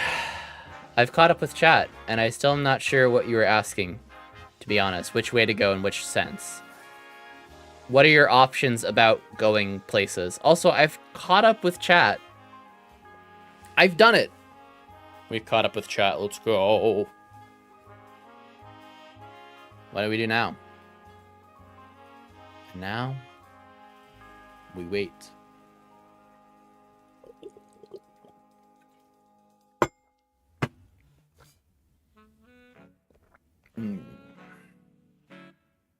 I don't have a cat to grab. This is unfortunate. Alright, I guess we play Final Fantasy XIV, which is my plan an hour and a half ago. Thank you for anyone who stuck around this long. We're gonna finally play Final Fantasy XIV. Good lord. It took us long enough to get there.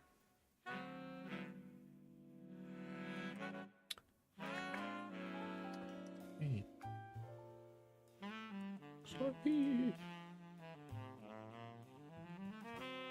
Staying at home almost 24/7 with almost no real interaction, or going to school and getting overwhelmed and stressed every time.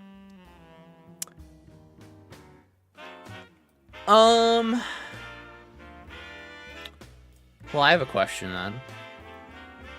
Which is, do you always have to get overwhelmed and stressed every time that you go to school?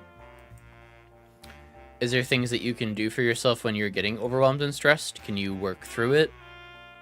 Can you talk your way through it? Can you just like go somewhere quiet for a moment?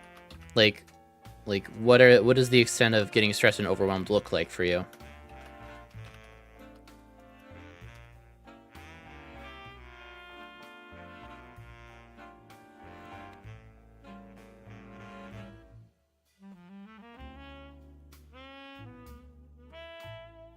Almost no real social life or school degree, but might get too stressed to continue.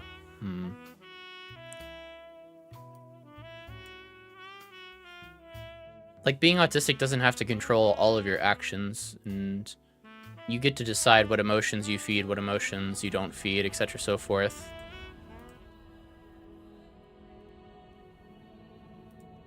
But I get that it's very, very fucking hard sometimes to try to calm down in general from being overwhelmed. Hello, sir. I did not ask for this. I did not ask for this. Oh god. You heard me say cat. Bubba caught up. Yes, I have caught up. I've caught up. Follow me on Patreon. There you go. Bam, boom. I did it. Alright. I can, but even just Wednesday was the problem. I could not get back in, even missed eating in Mensa, which is always stressing. That is very stressing. Recently, I was definitely giving panic and overwhelm a whole fucking buffet feeding. So that sucked. Don't recommend. Also, hi. Hi. Ew, Sky. Rancid beans. Him baby.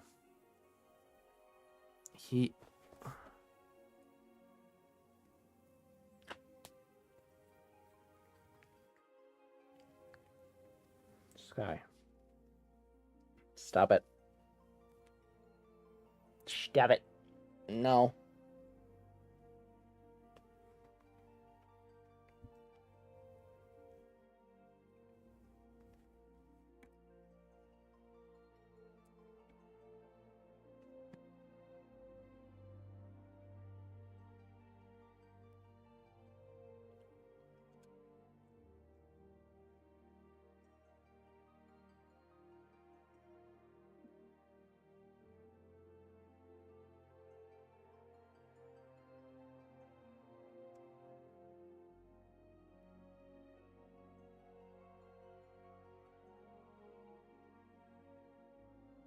Sir.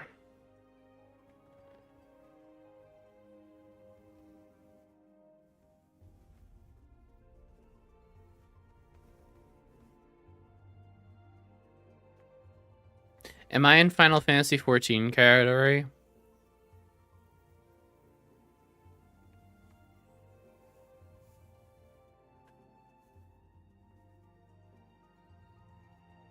Thank you. Teachers are understanding but don't know about autism. What they should not say at that moment, oh, when you can get that appointment, it is what it is. You make it your own problem right now. And I also don't want to be the too much work person again.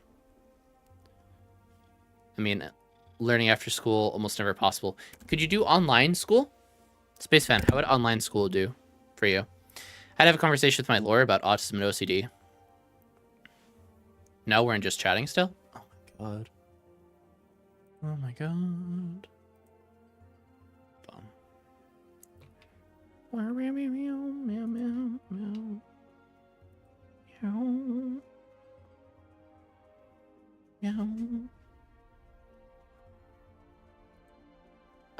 I can't do this while holding him.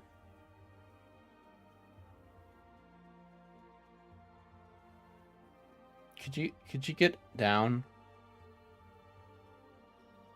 Could you just go? No. No.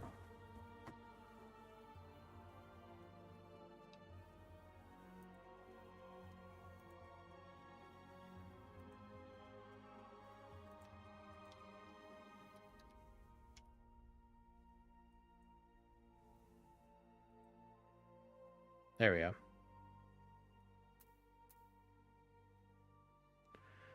It was interesting, but also I feel like he gets it a lot better. Like, he just really didn't get it, but also acknowledging he probably didn't. It is what it is.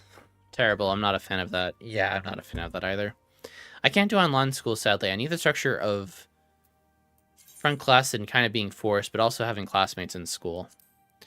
Tried it while Corona. My ADHD overthrew everything.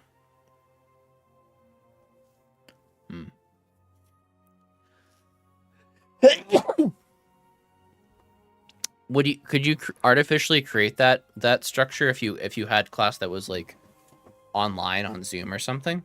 Thank you. I don't know if these things exist is the problem. I'm not being very helpful. I'm just saying that's very, I guess I should just say that sounds like a very difficult challenge, Space Fan, and I hope that you do find a way forward. And I would be very stressed out about that as well. I don't know. I don't know what you should do. I think you know what you should do ultimately, or what will work for you. But also you got to figure out, like, you know, how to work with the skills that you do have, you know, and how you can expand upon, you know, dealing with the stress of going to school, of, you know, dealing with all that. I'll cheat and just watch YouTube the whole time. I mean, so will I, but like, I'll still get some knowledge, you know. Education isn't everything, you know. Would you want to get a job? Like, I guess there's the that's a question. That's a dangerous question. What is the point of getting education? For what purpose? If you want to work and get job. Now, I don't know Germany, to be fair, so I'm talking out my fucking ass right now. But, you know, it's okay to just work and not have a degree. Like, experience is its own experience, you know? And, like, the things you learn in school aren't necessarily transferable all the time to real-life job stuff.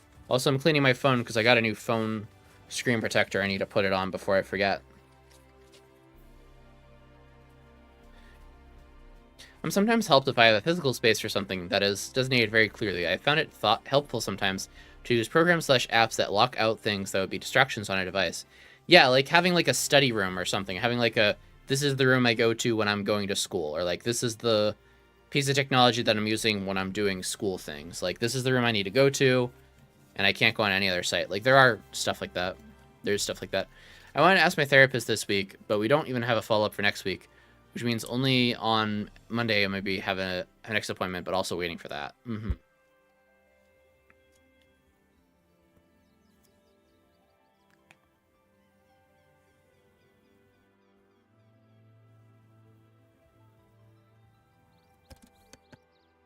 So wait, which side of this goes where? Sky, you are literally the worst right now. I need you to know. I need you to know that objectively, you're doing all the things I do not want you to be doing. I'm trying to reason with a cat right now. I'm trying to reason with a cat. With a child.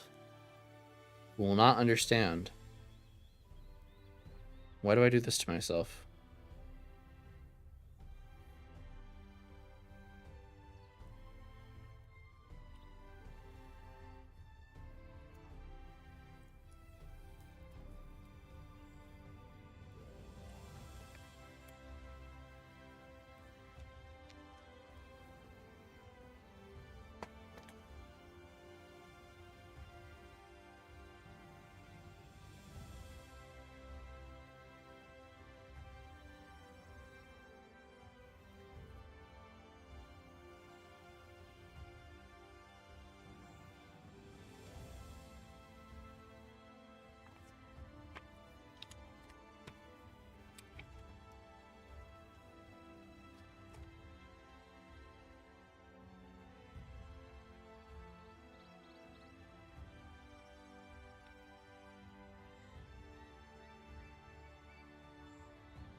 Hold on. My phone's being very annoying.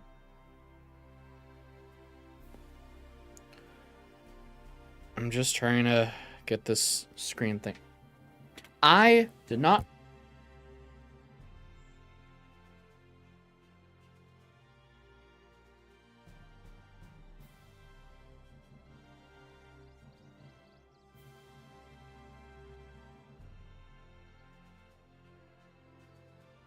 He muted my microphone. I'm talking to myself.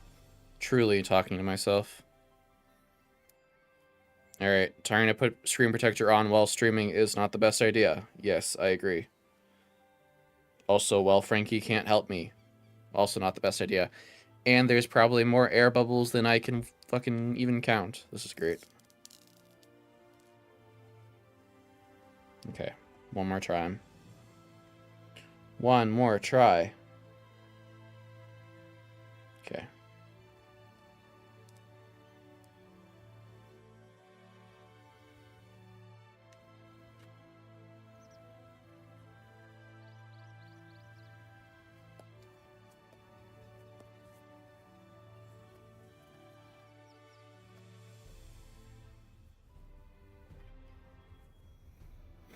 Sky, what do you want?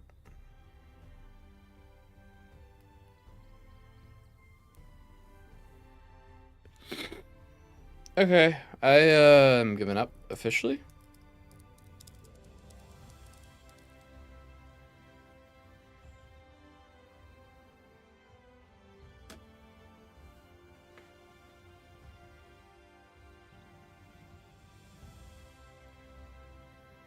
Sky, I'm about to kick you out of my room.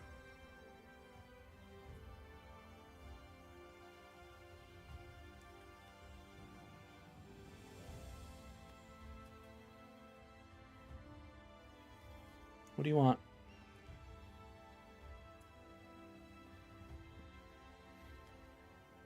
Sky's not communicating with me. He's not a very good person to communicate with. He's not very good at communication. He's headbutting me a lot, though. Okay, I'll be right back.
All right.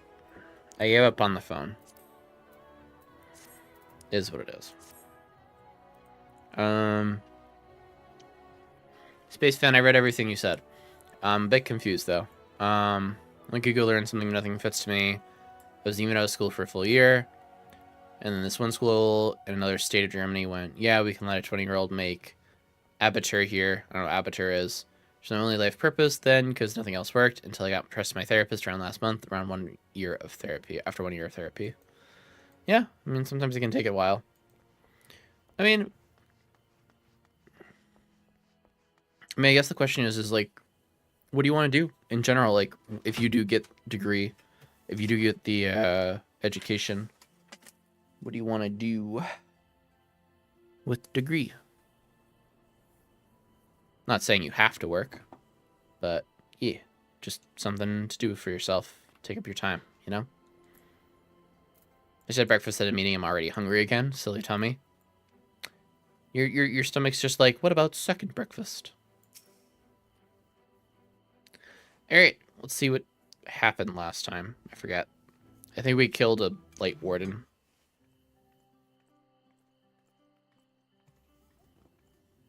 We reached the 2-hour mark before we start playing Final Fantasy XIV. I'm never going to get through this game. Good lord.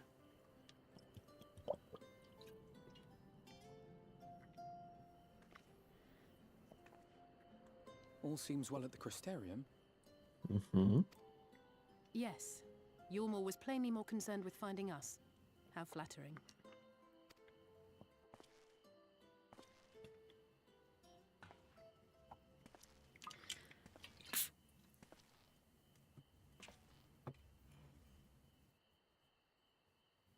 You certainly took your time. I had half resolved to complete the task myself. I need that degree and always wanted to study. But to study freely, you need it. What do you mean by study freely? Can you not, like, find things online about the things that you want to study? I don't know. Anyway. I get you. Who the fuck is this? Oh, it's this fucker. Don't trust. Untrust. You are... Untrust. Fuck you. Were one to study the annals of Garlean history, one would find yonder visage on many a page. Though by rights its youth should long since have faded. Well, well, we have a historian in our midst.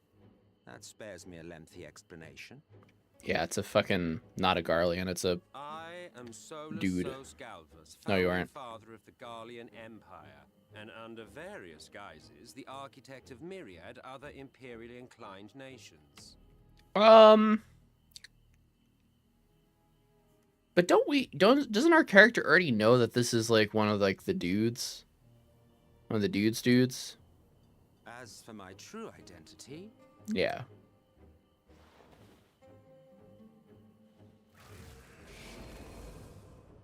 Okay, he's just gonna reveal himself.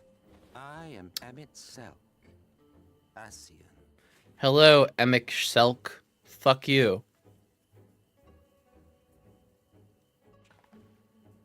Gaius spoke of you.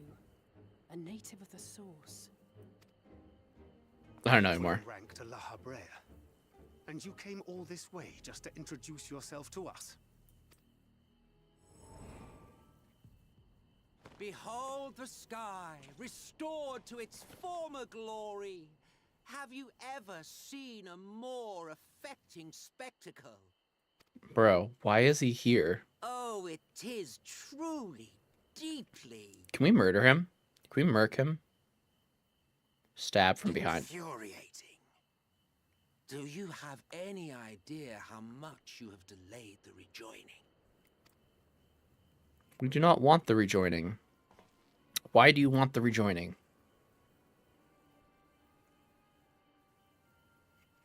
Following the flood, the first had been listing ever further towards the light, towards stasis. The end was in sight. I don't believe you, bro. Enter man and his indomitable spirit. He would haul the world back from the brink. Bro, why do you want that? His lump and weight to the power of growth, he duly tipped the scales, if only by a fraction. He's being an asshole. Was enough to spoil the perfect imbalance needed to bring about a rejoining. Had mankind continued to live in idleness under Vorthri's rule, all the conditions would have been met. Mm-hmm. But you had to come and ruin it all. This is hilarious. He's literally just like, you meddling kids. You're a stupid dog, too. Thanks to your meddling, light supremacy is in doubt, and our painstakingly laid plans are in tatters. Thanks to you meddling kids and your stupid dog, too. Called it. Called it. Light supremacy. Oh my god. Well, I should begin by thanking you for confirming Urianger's theories on the inner workings of the Calamity. He will be most pleased. Mm-hmm. As for what happens next, might I suggest you admit defeat and walk away? Please die, actually. To let me go, are you? Because the murderous glint in your eye suggests otherwise. Indeed, it is enough to make me think better of confronting you alone. Look, it did cross my mind to simply side with Vorthri and kill you all. Uh-huh. But that's no different from what Lahabrea did. And we all know how well that ended for him. Yeah, he died. We killed Lahabrea. We literally, utterly killed him. Prevented him from respawning entirely. And so, while it is liable to be troublesome, I No. have settled upon a different approach. Stay the fuck back, bro. Cooperation. I will not raise a hand to hinder your hunt for the Light Wardens. If you desire it, I will even lend you my knowledge and strength. Do not trust. Untrust. Why would you do that? Fuck off. Since time immemorial, you and yours have labored to rejoin the 13 shards, at the cost of countless lives. Do you expect us to believe that your objective has suddenly changed? Yeah, for real, bro. You ain't fooling no one. Our objective is the same as it ever was. Though I dare say, you do not know our motive. Okay, what's your motive, A war though? waged without knowledge of the enemy is no war. It is mere bloodletting.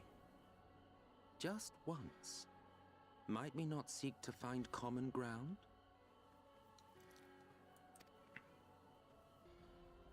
No. Fuck off. For good or ill, I am immortal. Provided I have the inclination, I can always begin anew, scheme and conspire to my heart's content. You're not immortal, though, because we killed your brother. We killed one of your brothers. But this time I thought that I might instead try to see eye to eye, to understand what drives the hero of the source, to determine if our goals are truly incompatible. What are your goals? So come, shed your preconceptions. See beyond the unscrupulous villains you take us for. No. If we just say no, When fuck all off. is said and done, we may find ourselves pleasantly surprised. The proud discoverers of a path of cooperation rather than opposition. I don't believe you. At all. What is your fucking deal, bro? Why do you want this? Thou hast delivered thy proposal, and we would not dismiss it outright.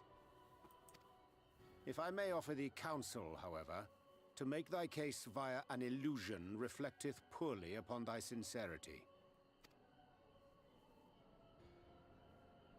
My apologies. You will forgive me if I'm not entirely at ease in the presence of a famed Ascian Slayer. I felt it only prudent to take precautions. You just throw a card at Nonetheless, him. Your counsel is duly noted. Mm-hmm. I take my leave, friends. Rest assured, we shall meet again soon.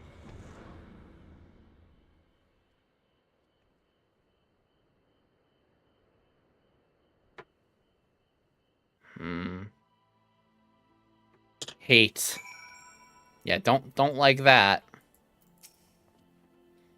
Find common ground with an Ascian. My entire being rebels at the notion that an Ascian of Emmett Schleck's standing should willingly reveal himself onto us, and at this of all junctures is most interesting. I agree. Appears to be gone, but I won't be lowering my guard just yet. Same. That was an Ascian. Thanker had told me about them. Cooperation. He can't be serious, can he? Well, we've certainly been given much to ponder, but first things first, we must report to the Exarch. You can run along, Claire. We're perfectly capable of handling this small task. Like your recent extortions, I see you earned a rest. Exertions. Go on, take yourself off to bed. We'll see you later, refreshed and ready for more. Okay.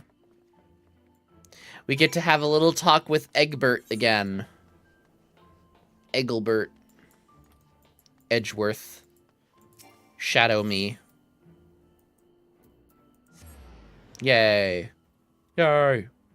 Hello. Hello, Skylar.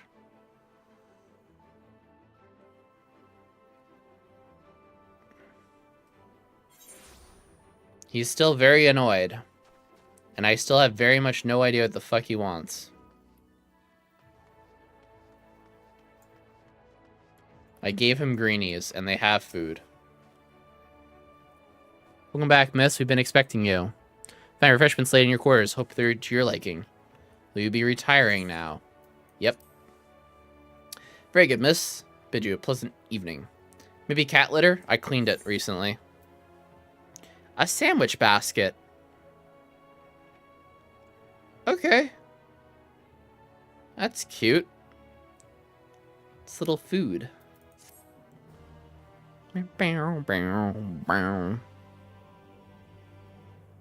Scooch. Maybe this guy wants to show you something? I don't know. Something German B. Go. Get gone, bro. I can finally have a breath of air. But not from this cat.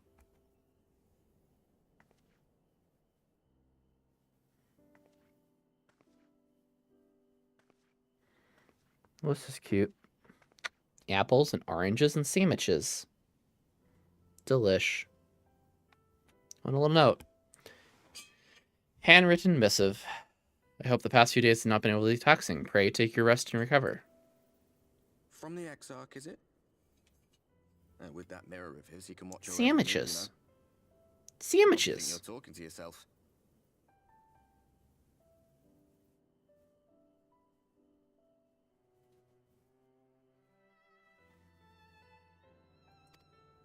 Yeah, this is the ghost of Ardbert. Still, he's keeping you well fed. Why do you not like the Exarch? What's your deal against him, bro? Judging by his people's faith in him, he seems to be a decent sort. But so much about him remains shrouded in Yeah, mystery. this is the Warrior of Darkness. Like what was he doing back in my day? There was no such person when I was around. Hello, Skylar. A lot's Hi, happened Jennifer. though, since I was set adrift. I know little more than you do of this city's history in the Exarch's past. Yeah. Not that it matters. How's it going? It's Emmett Selk we should be concerned about. Well, yeah, obviously. That fucker. When our world was about to be Sky. consumed by light, the Ascian in white appeared before us. He said that the only way for us to live on was to bring about the rejoining. I'm gonna eat you, Sky. I'm gonna tear you to shreds. Desperate as we were, we heeded his words, not realizing that the flood was of the Ascian's own making. They cannot be trusted. None of them. Yeah, Emmett no Selk shit. got one thing right. One should not fight blindly. True. That's what we did. And it cost us everything we held dear. Sad. You're putting me off my dinner, bro. I'm trying to eat.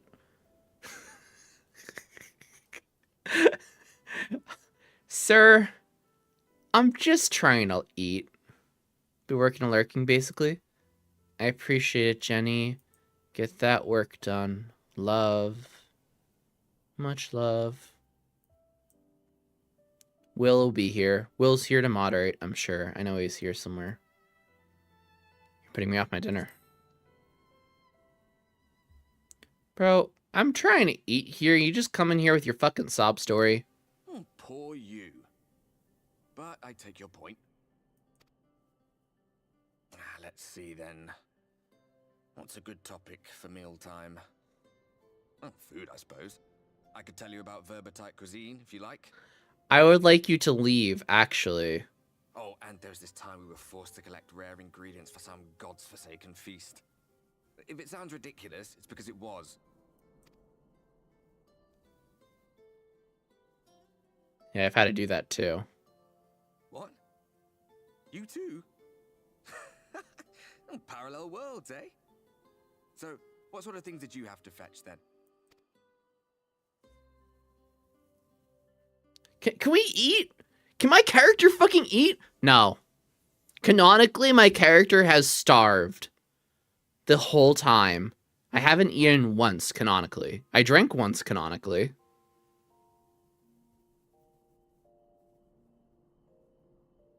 Oh no, okay, I did eat. I did eat. I ate all of it. Damn. Food coma. Alright, okay. Never mind. Never mind, I take it back. Canonically, we have now eaten once in this game. Still no bathrooms, though.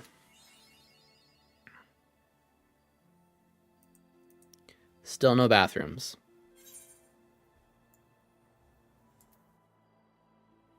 Manic Pixie Dream Realm. We're doing that quest.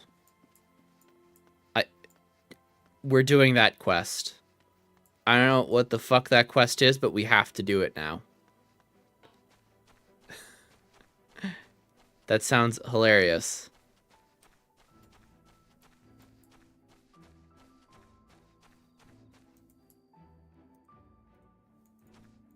It's a pink pixie. Hello. Manic Pixie Dream Realm. The pink pixie appears to be spying on some children. Why? She's spying on those kids over there. Sure.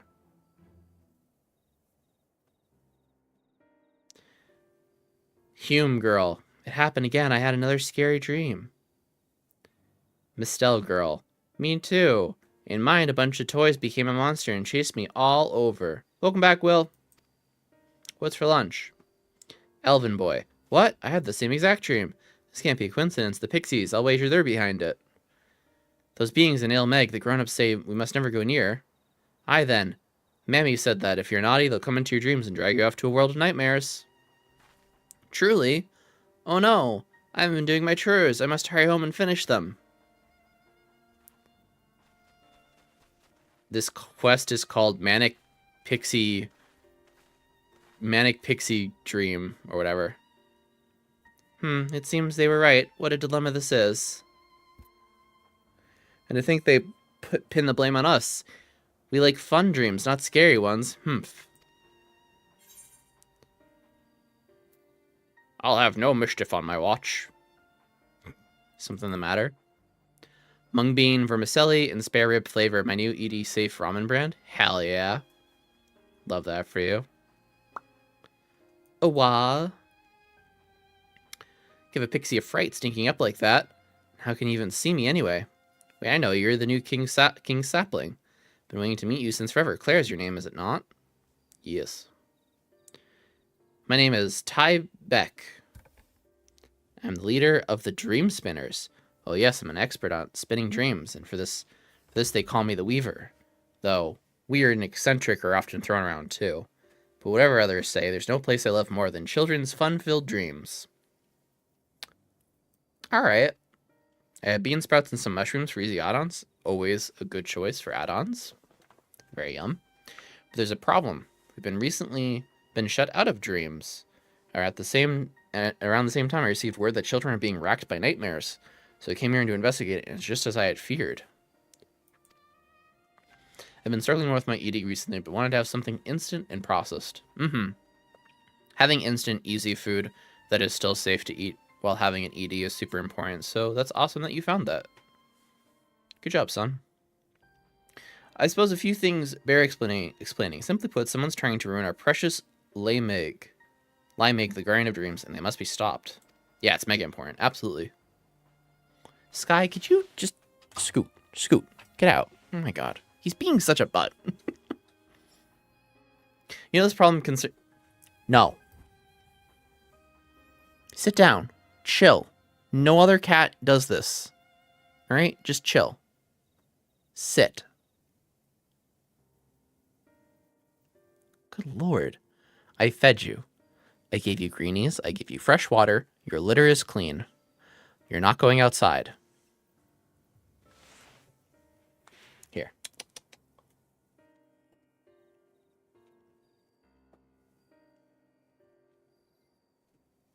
Here, I'll play with you. How about this? You want to play?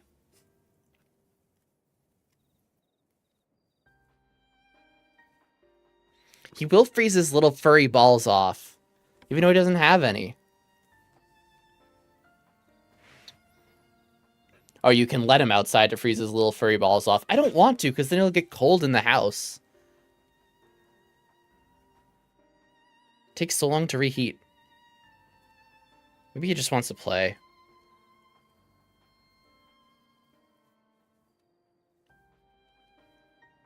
Nom nom nom nom nom.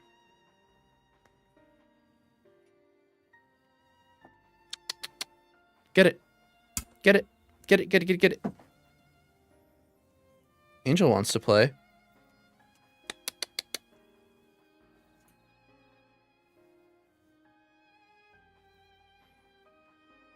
Go.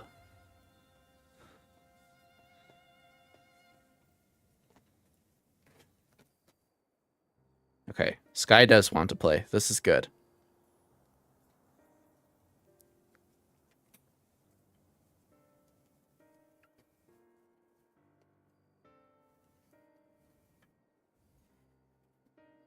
It's not so good that he's playing on top of my pants, but, you know. There you go. Take the stick. This problem concerns Mariel's Miles. An upstanding member of your kind. It pains you to see your fellows suffer from nightmares, doesn't it? Yes. But of course it does, and that's why you lend me your aid. Without further ado, let's set to work solving this problem. Come with me to a place called Selden west of here. We're going to rendezvous with another ally. Okay. Oh, it's a tribal quest. Yeah, so this is called Manic Pixie Dream Realm. And I was like, I need to take that quest. I don't know what it's about, but I need to take that quest. That sounds hilarious. Manic Pixie Dream Girl. Nope, Manic Pixie Dream Realm. Oh my god, they're both playing with it at the same time. Let's go. Huge. The party soon divided. Manager of Sweets is in a cheerful mood. Giving to you, miss. I do hope you're well rested. The Exarch and your companions are presently gathered in the ocular. He asks that you convene with them at your earliest convenience. Okay. Alright, we'll go do the Manic Pixie Dream Girl quest in a minute. Let's do main quest first.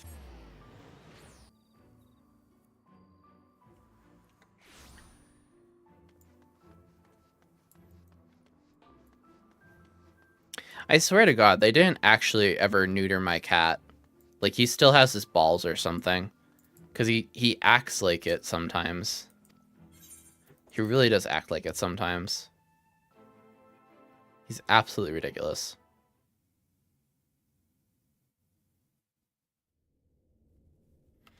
Alright, we're gonna talk to Mr. Assian again.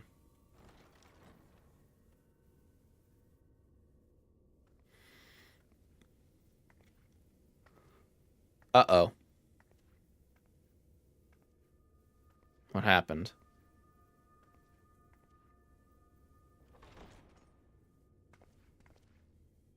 Ah, there you are. You're just in time to welcome our guest.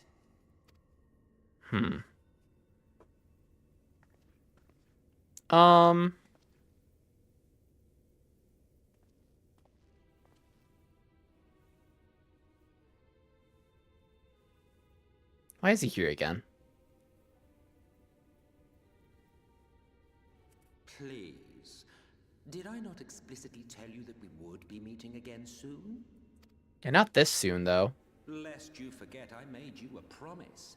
I have no intention of meddling with your mission. I come only to observe.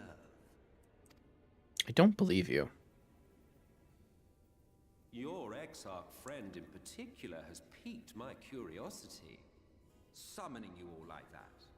Most impressive. He has the balls? Yeah, he has the balls, not the balls. True. Fuck you. Die, please. Thank you. Honestly expect us to believe you've come only to observe? Or that you might deign to lift a finger to aid our cause if called upon? Even if there were a sliver of truth in your words, I would never accept your help. Not in my darkest hour. Not after all the suffering your kind has wrought. Honestly, though. So petty. I meant what I said, and I said what I meant. Wage your war against the Sin Eaters, put each and every Light Warden to the sword, prove yourselves heroes, brave and true, and I will be glad to embrace you as allies. Allies worthy of bearing the burden of truth. The burden of truth? Surely such a partnership would be preferable to yet another round of fisticuffs.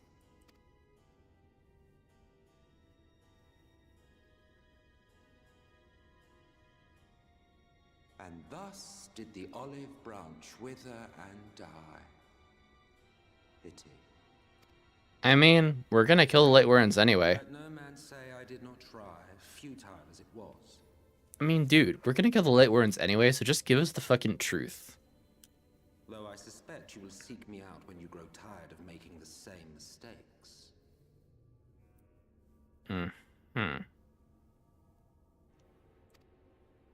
Difficult decisions lie ahead of you.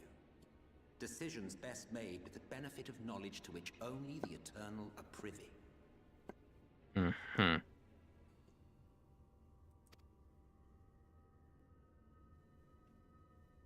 Fuck you.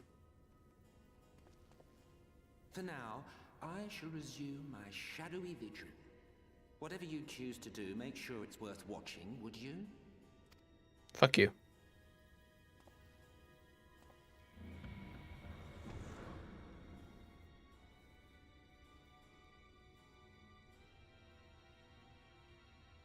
What was that all about?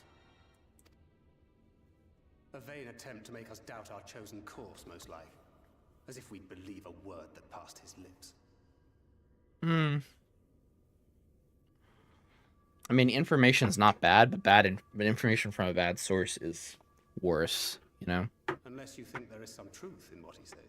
There could be, but, I mean, he's eternal. That doesn't necessarily mean he knows everything, but he knows something. It's just usually the trope in these games is that the eternal person who thinks who fucking knows it all doesn't actually know it all or can't see past his own nose.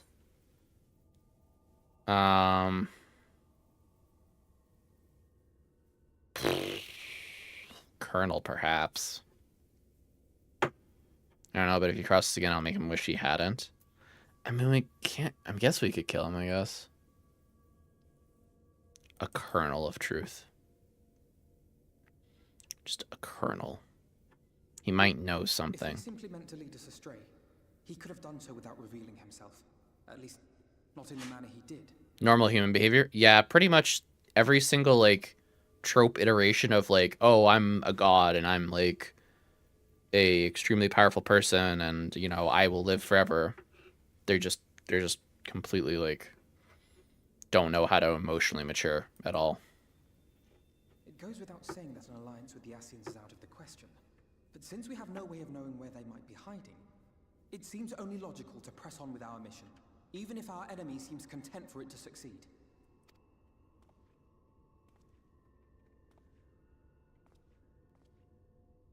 Then let us discuss the Sin Eaters.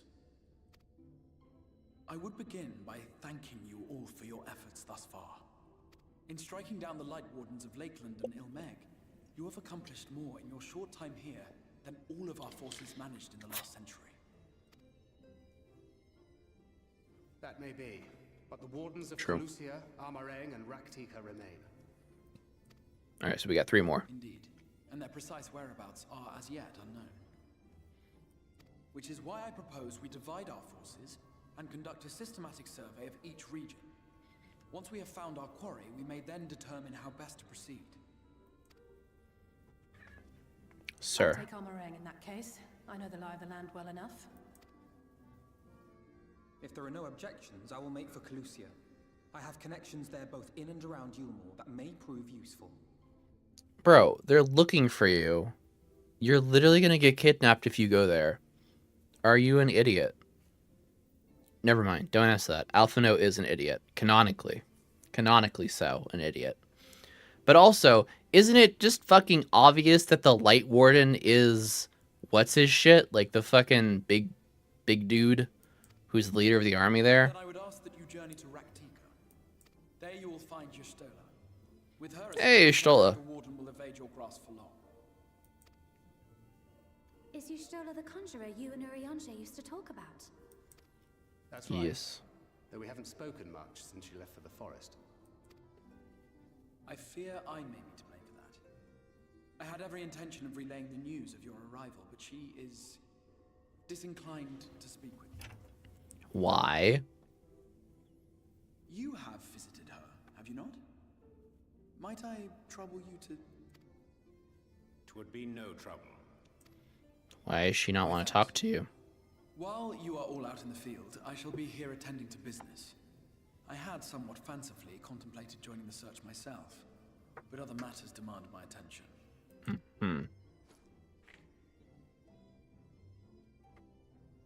What's that? A missive from Lord Vorthry. He invites me to join him in Yulmore to discuss the recent conflict at Lida Luran. And? Did he even bother to offer any bait? It's obviously a trap. I should be surprised if it were not. Nevertheless, I must seize this opportunity to speak with him, even if only a few words are exchanged. Bro, Lord Vothlik will literally eat you. He will literally absorb your soul. Though my power will be much diminished so far from the tower, it is a risk I am willing to take. You should not take this risk. He is the light warden there. Master Alphino, might I impose upon you to accompany me to Yulmore prior to beginning your reconnaissance? Of course. Oh my god. Then let us make ready. Safe travels to you all. Uh-huh.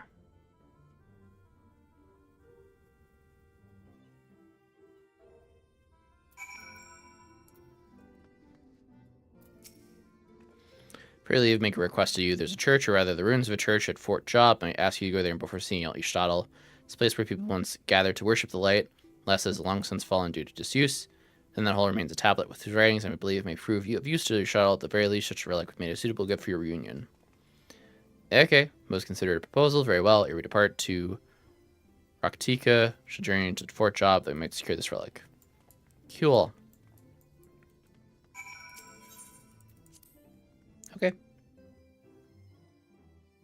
Hello, Sky.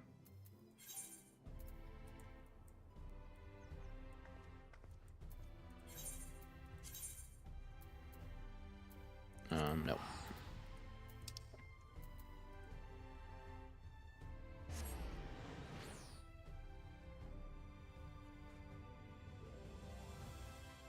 Sky just wants all the attention right now. He's so annoying.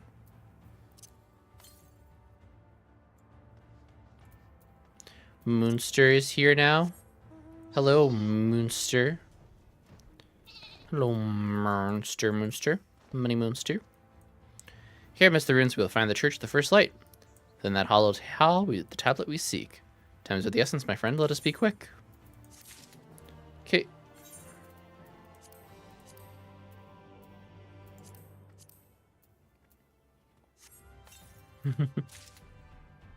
Oh, this guy's finally deciding to just fuck off, finally. Little faith. The High of Lakeland's prosperity. The site served as not as man's final bastion, but a testament to his integrity, and architectural prowess. Church of the First Life is responsible for many such marvels, building majestic chapels in every corner of the realm. Lest the flood with its inexorable tides to drown nigh every one, and that all but put an end to the religion as a whole. For the creatures then which did rise from that Fusion deluge were seen as agents of divine punishment, sent to devour sin and sinner both, hence came the name of Sin Eater. People were lost, seemingly forsaken by their god.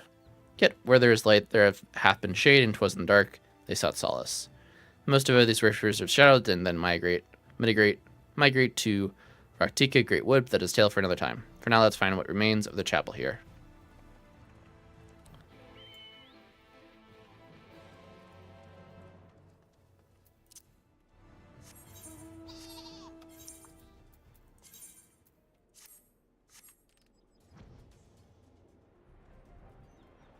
Whoosh. Photo and Pets channel. I'll check it out in a minute. Oh, that was quick.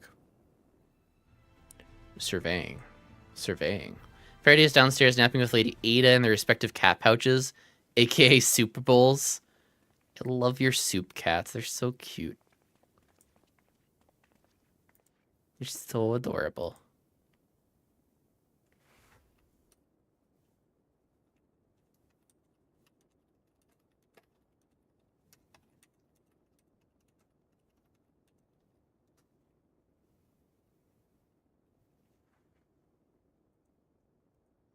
Ah, this is indeed the church we seek. Surprisingly intact. Little is left of the churches I see now as always borne the scars of decades of disuse. Its subterranean construction hath done much to protect the hall from ravages of time. The reason for its remarkable preservation may be deduced from its decoration. As faith of the light did wane, so rose reverence for the dark. And its followers did want for places of worship to be plain. The standards which do adorn these walls belong not to those who built them, but to worshippers of the dark, the knights blessed. Who subsequently migrated to Raktika, right? Yes? Indeed, 'twas beneath the shaded burrows of Raktika Greatwood that they did finally found sanctuary. Often, many times did Ulmar make superfluous overtures of friendship unto them, but they are no fools.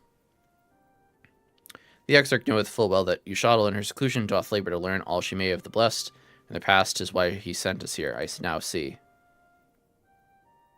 Okay, that's cool. Tablet of which he spoke no doubt provided a glimpse into the history that she so yearned to comprehend. Well then, we better hurry up and find it. Alright, let me look.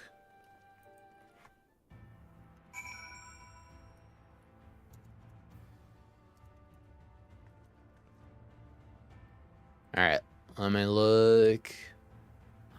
Moonster.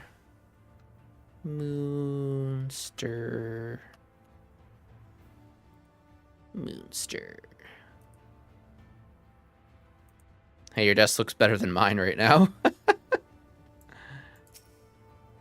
Search your surroundings for the tablet. You may move the camera as well as zoom in and out. Interrogate an area and inspect with blup. Yeah, your desk looks better than mine.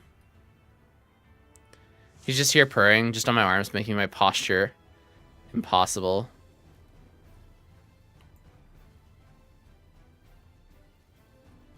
Vencrid. Can we tell me what this infrared tablet even looks like?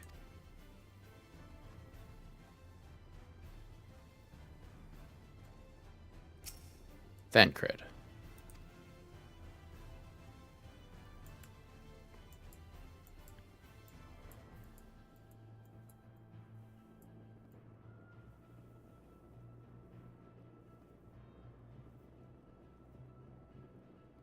Oh, I found it. Urine J. The tablet of fragment of Holy Scripture to not usually trust here on this altar. Yeah, this would I presume also been the word blessed place the font of seeing, using the practice of faith. Where have they set the tablet?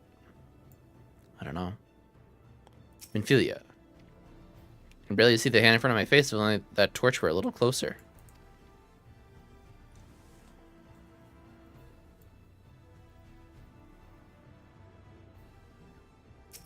Found it.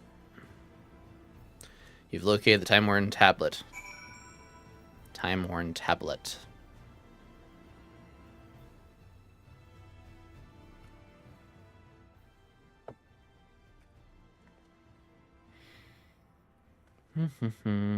It's right there.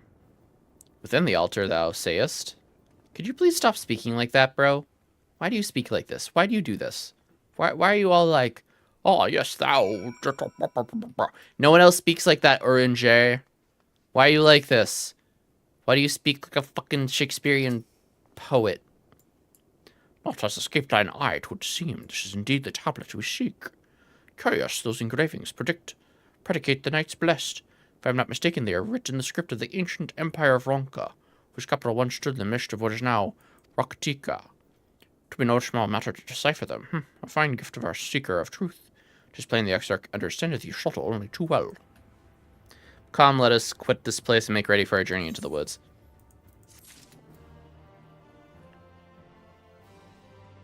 Let us quit this place is totally a Frankie thing to say, though. Certainly, if not before offering advice. Here to part this custom of the Knights Blessed, which I feel compelled to elucidate.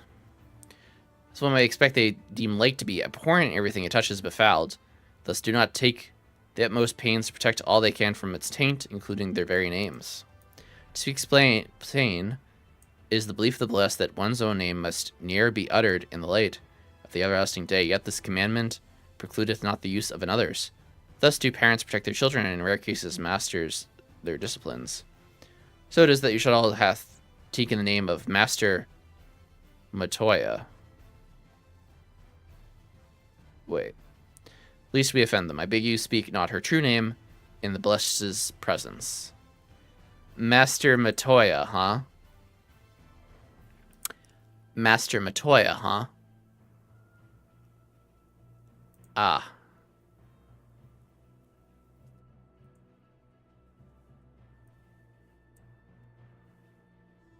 Uh-huh.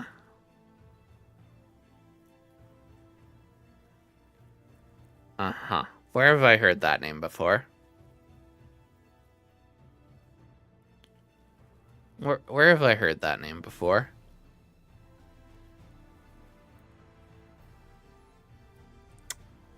I've heard that name before, right? That sounds very familiar. That in mind, let us speak with the guard who keepeth vigil the great woods border.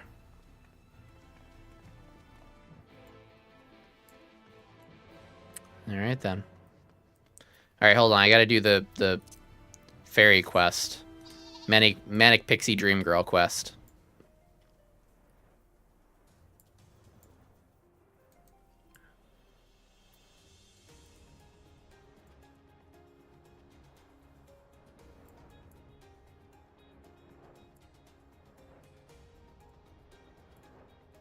Maybe Matoya is just her last name, I guess.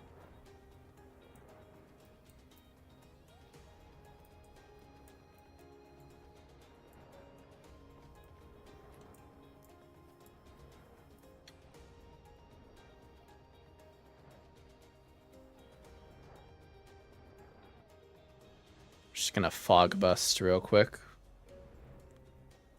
Alright.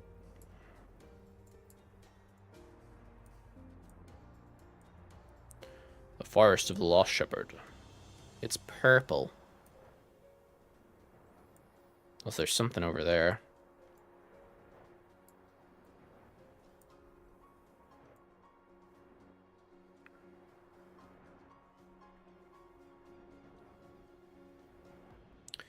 Fog bust. Boop. And let's find this island thing.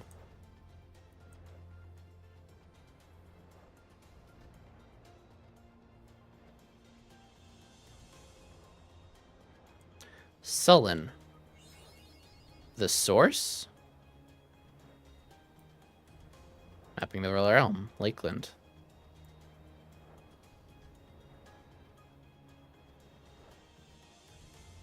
Ah. The Isle of Ken.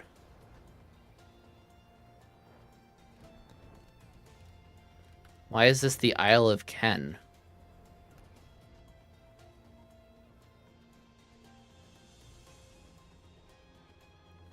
Oh, is this in the shape of a dude?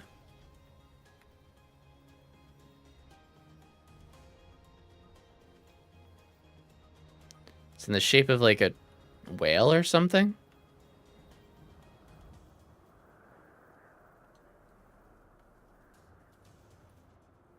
Well, that's cool. I don't know if there's any quest related to it, but it's cool.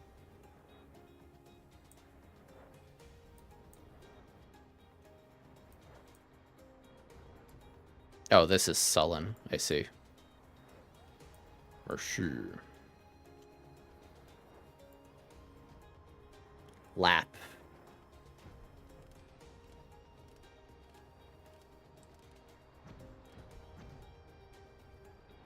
Not.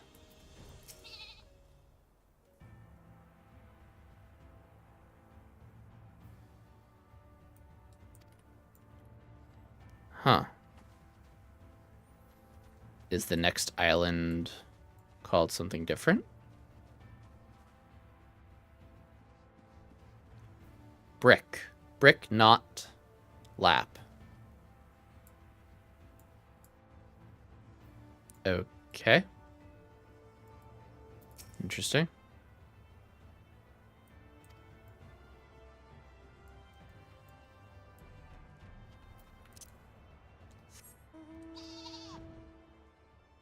Weed. Just weed. All right. I don't normally take naps, and I have... Oh, shit. I gotta wake up Frankie. Thanks for reminding me.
Just in time.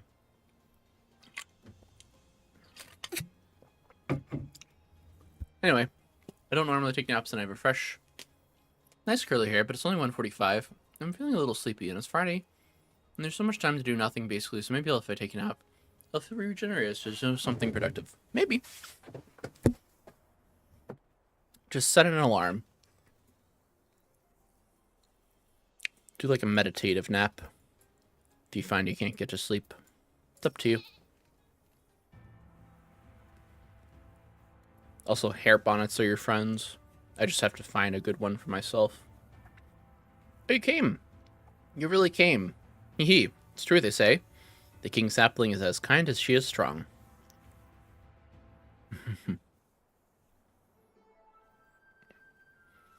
Right then, our outlay should be around here somewhere. Also, I want to munch on some cold chicken.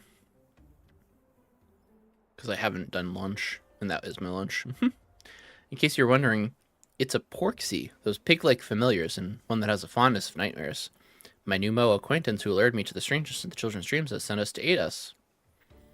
Did someone say nightmares? Sniff, sniff. Oh. Oh my god. Oh my god. Ooh, it's enormous. Prodigious porksy. Of course I'm enormous. It would be impossible to contain all my cuteness otherwise. This is adorable. Nor your vanity, it seems. Ah, but where are my manners? Isel II, Dream Devourer Extraordinaire, at your service. You show me a nightmare and I'll show you a feast. Snort.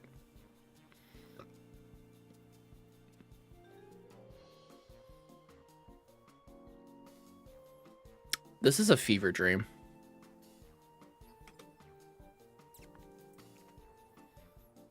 Now you will be wondering, what is familiar doing without its master? Well, by virtue of the hat that my creator bestowed upon me, I am my own master.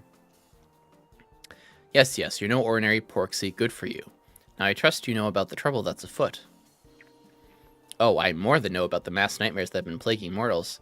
I already have a suspect in my sights. Truly. My investigations lead me to believe that a certain pixie befrit of color is our culprit. Of late they have slightly been sighted fluttering about most suspiciously in the vicinity of Lai Gahire. Befrit of color, how unusual. Now this pixie has the ability to manipulate dreams directly, without even entering Lai Meg. With such power they could seal away the garden's gates completely. What? To be able to do that, you have to be at least the equal of Titania. Snort. You're confused, mortal, and small wonder. Rather than trying to explain, it would be quicker to simply show you.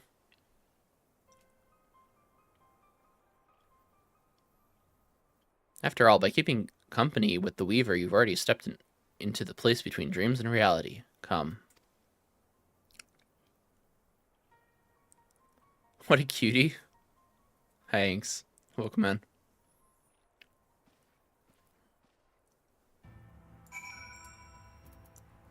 I don't know if cute is the word I would use, but, you know, cute is the word they would use, for sure. It's a porksy. And I'm not sure.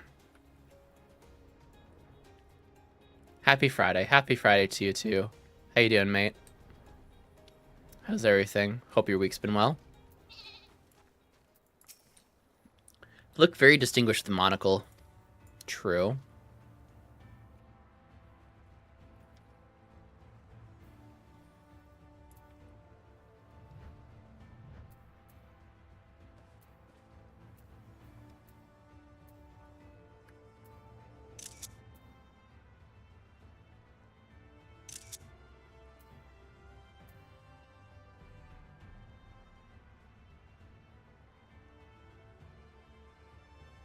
POV.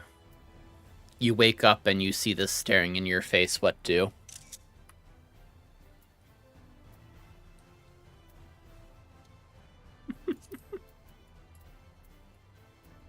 Anyway. See that little girl there moaning and muttering in her sleep? The stench of a nightmare pervades her. a natural in its potency. Tired, but doing okay. I feel that. Yeah, I'm doing alright. A bit better this week, honestly. Please give me back my doll. Sob. It's all I have left of Mother. Thank you. From what I know, this child is an orphan of almost her switch. Though she was adopted, she struggles to fit in with her new family and feels alone. Tell me, Mortal, what times do you experience nightmares? Troubled times.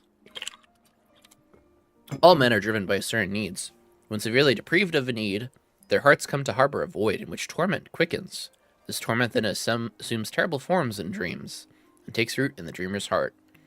So true. Tragic enough that this girl lost her mother. She also had her doll, her source of solace, taken from her by her stepbrother. It is a heart-trending tale. Yes, heart-trending. Heart-rending. Slurp. Ah, the stinky sweet aroma. I can't resist it anymore. I'm gonna look away. Excuse me, friends. It's time for me to do what I do best. How do you eat a dream? A nightmare?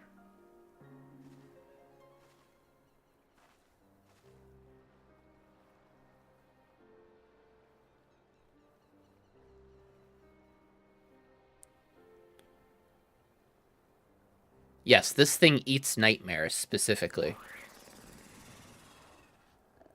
There you go. Nightmare eaten.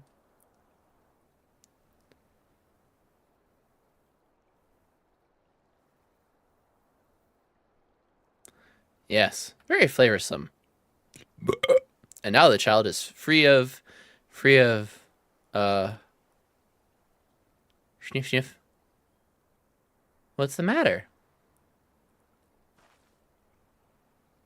Nightmare, it's richer than anything I've ever eaten.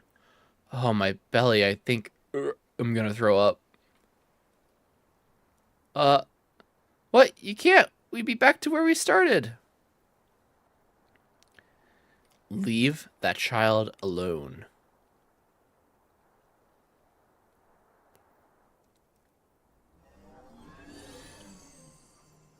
Oh, found it. You, who are you? Judging by your color, you're not from Laran. Is it the Asian version of a pixie? Who am I? Unlad. I suppose Enlad will suffice for a name. He's Enlad. It's Enlad. So, Unlad, you have lots of power and that much is plain. Are you the one plaguing the children with nightmares?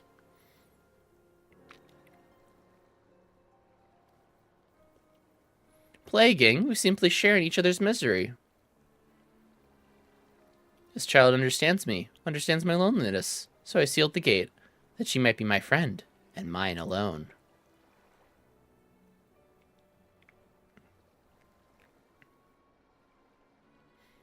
There's nothing you can do. No mere familiar can remove the dream I have sown. Even if it could, the dream will always return, for the child's own heart embraces it. Is this like the pixie of depression or something? Not good. If she can't break free of the dream's hold, her mind will inevitably be consumed. She would die. Jesus Christ. Trauma metaphor. What a pain this is. It doesn't bother me so much what happens to a few mortals, but it does bother me to have our precious garden ruined. She's got her priorities set straight. I hate to use my own powers this way, but I have an idea. If it's this child's own heart that embraces the nightmare, then we'll just have to change it. I don't think it's a metaphor. Is, but it isn't. So it's metaphorical in the sense that, like, the nightmare is that... So the kid, like, openly welcomes the nightmare because it's, like, she's scared about, like, the doll being taken away, and that her only remnant of her mother's being taken away, and then that pixie is basically feeding on that fear and increasing it tenfold, and it'll make her eventually so stressed out that she'll die. Which is pretty direct. And then this pixie gives good dreams. Reminds me of the movie City of Lost Children. I've never seen that one. Azella, you can bring that nightmare back up, but first we have to get somewhere far away from here. Yeah, it's typical nightmare plot mixed in with a reference. Yep, pretty much. Claire, I need your help too. Come. Oh, is this like a literal movie plot? Is this straight up a movie plot reference and I'm just not understanding that?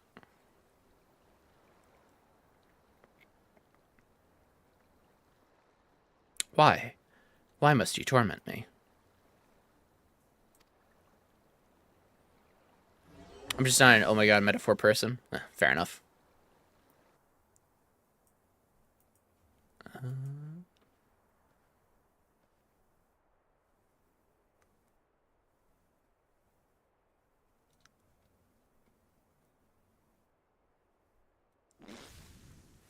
Fart.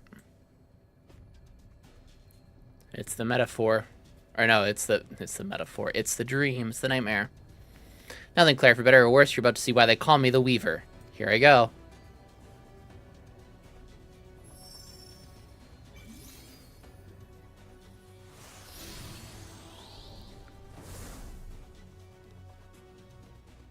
Oh, that was inside of me? What am I looking at right now? It's like a bunch of dolls stitched together in a nightmarish form. This is where you come in, Claire. Vanquish that nightmare creature. Destroy the nightmare. Sure.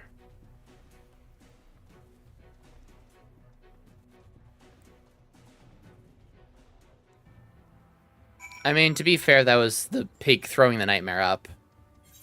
Looks like a child's nightmare creation. True. Vanquish the nightmare creature. Okay. Nightmare puppet.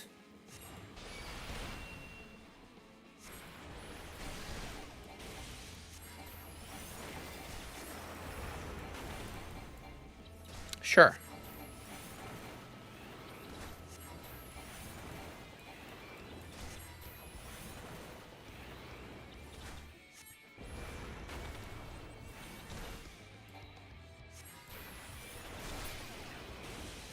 There you go. Did it. My, you truly are strong. The king chose their sapling well. Now then, your victory will have changed the ending to the child's dream. She'll awaken feeling as though she's conquered her fears. Huh. Had you not felt that nightmare would inevitably find its way back to the child? Excellently done, Claire. Right, let's hurry back to Sullen and see how she fares. Excel and I will hide and leave the talking too. Yeah, but why is the other fairy like, why are you tormenting me so? Ooh. Okay, I guess we'll find out. Hydration. This only half works.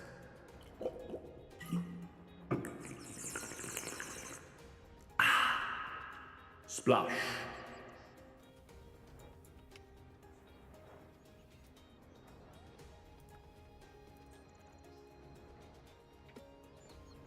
Thank you for the hydration.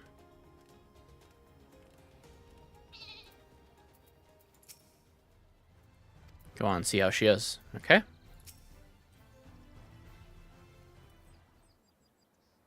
Hello, hello? We good? Huh? Where am I? Did I fall asleep? Thanks for waking me up. There you are. I've been looking all over you. Mother's worried, so hurry up and go home. Brother, I'm sorry. It seems I dozed off.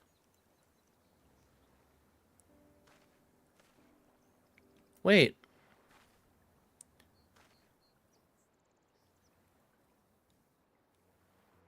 There's something I want you to know. It's been lonely. I didn't know how to fit in, what to say, what to do.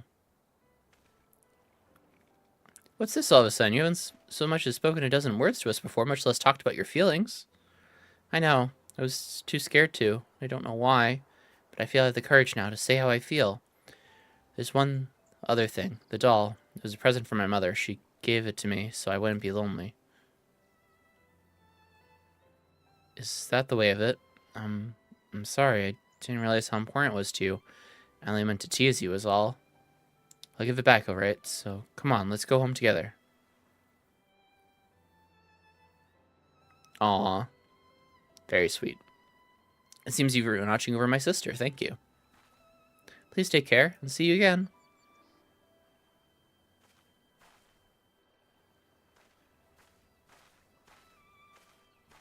Adorable. Okay, but like we didn't stop the fairy from creating nightmares in other children, though. That went well, rather well. Mortals are surprisingly impressionable things. True. I see. By eliminating the child's nightmare, we wrought a positive change in her reality, thereby eliminating the void in which her torment resented. That'd be fucking cool if I could just take my nightmares out and literally fight them. Something like that. And Lad appeared to be drawn to the torment in her heart. With it gone, they have no more reason to plague her. With that, we may be reclaiming our precious Lay Meg.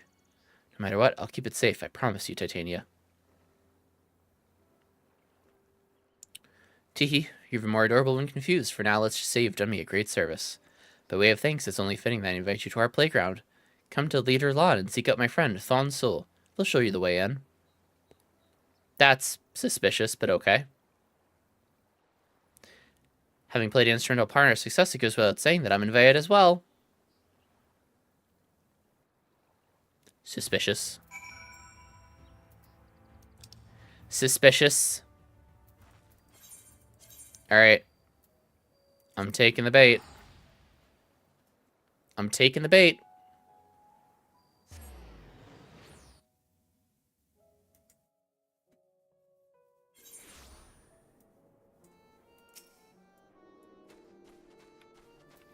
Alright, take me to the stream garden. Fuck me up, fam.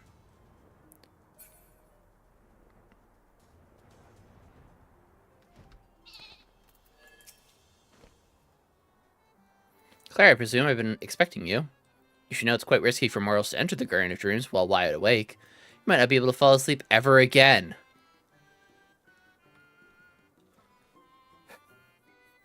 What? That could be interesting too, I suppose. Anyway, by order of Type Beck, one of the esteemed founders of Lie Meg, I bid you welcome. Enter Lie Meg? Sure.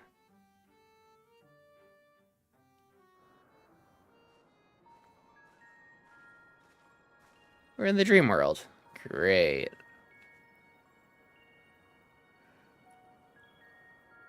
Okay.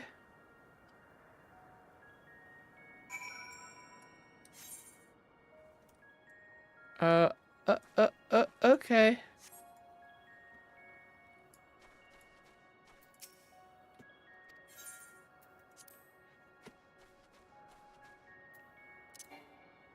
Mounts unavailable in this location.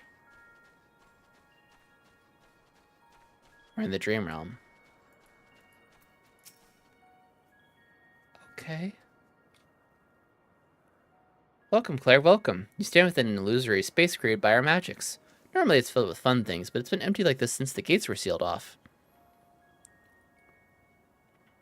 The gates lead to the dreams of mortals in various regions of Norvarant.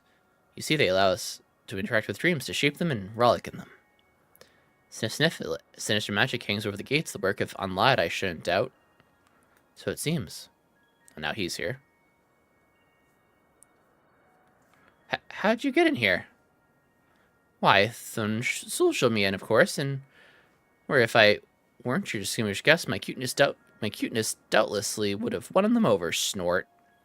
You're not nearly as cute as you think you are, but alright, you can stay. Now, where was I? Right, with the little girl freed from her nightmares, I sense that the magic over the gates has weakened, slightly but surely. This is because Lad has lost interest in the girl. I'm sure of it. We should be able to open one of the gates again, the one leading to Lakeland. I grasp the situation now, but I dare say our mortal friend is confused. Permit me to summarize it all for her benefit. And Lad has identified mortals across Norvarant who strongly share their torment, implanted nightmares in them. In order to prevent interference, they sealed off the gates to the locals beyond. These mortals under Lad's hold must have spread her influence to those around them, giving rise to a phenomenon of mass nightmares. Pixies do things for fun. Lad seems different. Yeah, they have a different purpose in life here. It's quite a mystery, indeed. Knowing Lad's motivation would be the key to our efforts, and rest assured I shall continue sniffing about for answers. Alright, that's enough talking. Let's do something fun for a change. Claire, I'm going to lend you my power. What I want you to do is stand before the gate yonder, reach out to it while holding an image of Lakeland in your mind. Okay. Okay.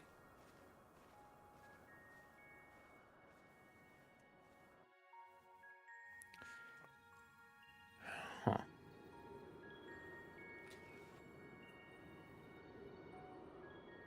This is some like Kingdom Hearts shit. And I love it.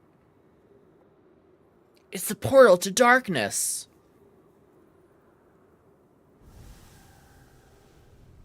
Wow. We did it. Land is a little brighter now.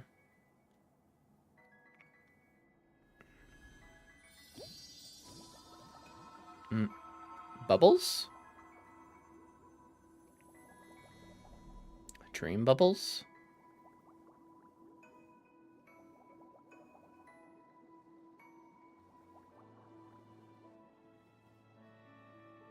Huh. With that, we've reopened the first gate. We only have a few dream bubbles, though, so we can't do much here yet. Bubbles hold the memories of mortals' fun and happy dreams. They're used to fill our ground with all sorts of delightful things, and we can never have enough of them. On that note, we can still use our help, Claire. We went through a lot to reopen the gate. We have to make sure it stays opened.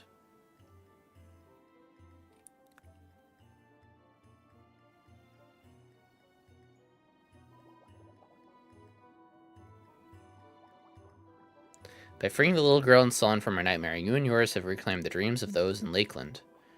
Ty Beck appears eager to restore Limeg to its former fun-filled glory, and by this they have required your aid.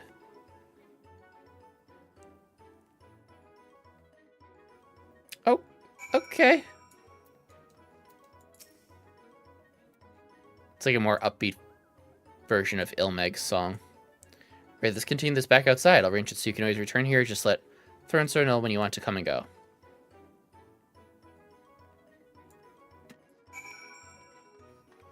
Oh, okay. Do.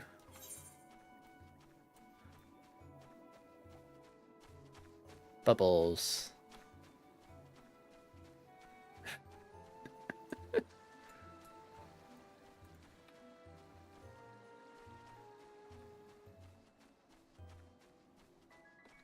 What if the bubbles burst, though? Do bad things happen? This is an interesting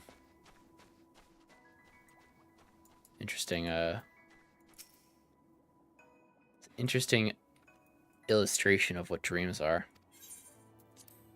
Returning to the real world. So can I still, like, sleep and dream normally, or am I fucked forever now? There you have it, Claire. Limeg, it's a bit bare at the moment, but I know we'll collect more dream bubbles and we'll fill the place with fun things again. With the gates to the other regions, shouldn't we try to reopen them as well? Well, we should, we will, but first we need to focus on the one that's already opened. As it stands, Lakeland is still vulnerable to Onlad's influence. In order to keep them the nightmares away, must keep the mortals happy by filling the region with lots of fun dreams. So you see, Claire, there's still much to be done. Won't you keep helping us so that mortals and pixies can have a place to play together? As long as you don't play tricks on me. Huzzah, thank you, Claire. Rest assured I wouldn't dream of playing tricks on you. After all, I'm a good Titania-fearing pixie. Good God-fearing Christian. Oh, without further ado, let's get to work bringing smiles to the people of Lakeland. For your part, I want you to gather lots of dream materials Amsu can use to enchant, use to rebuild Limeg. Lakeland is home to many lonely orphans, so objects that would alleviate loneliness would be ideal. My thanks in advance, Claire. Okay. Sure. I too shall continue my investigation. This Porksy will not hover idly by while stomach-churning nightmares plague the land. Snort. Tribal quest complete. Beautiful. Dream Spinners. Reputation has increased to friendly. You've achieved friendly with the Dream Spinners. Pixie tribal quests are now available from Uni in Litterland. Furthermore, I may now purchase wares from Jewel Ol. Okay. I believe you.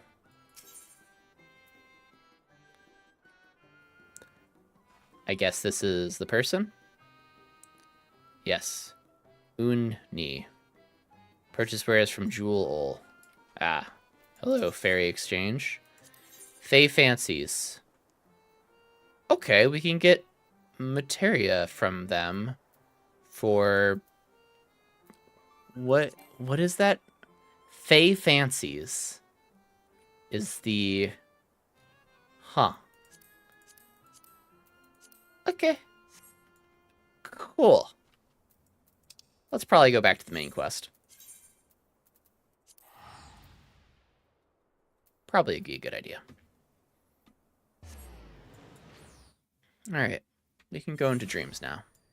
That is cool, though, still.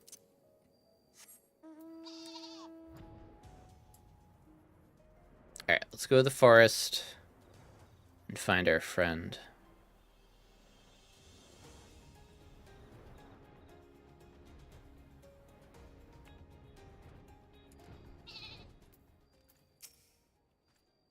Hello, Moran Cant. Business do you have here? We have business. Right, of course, yes, this way. Beautiful.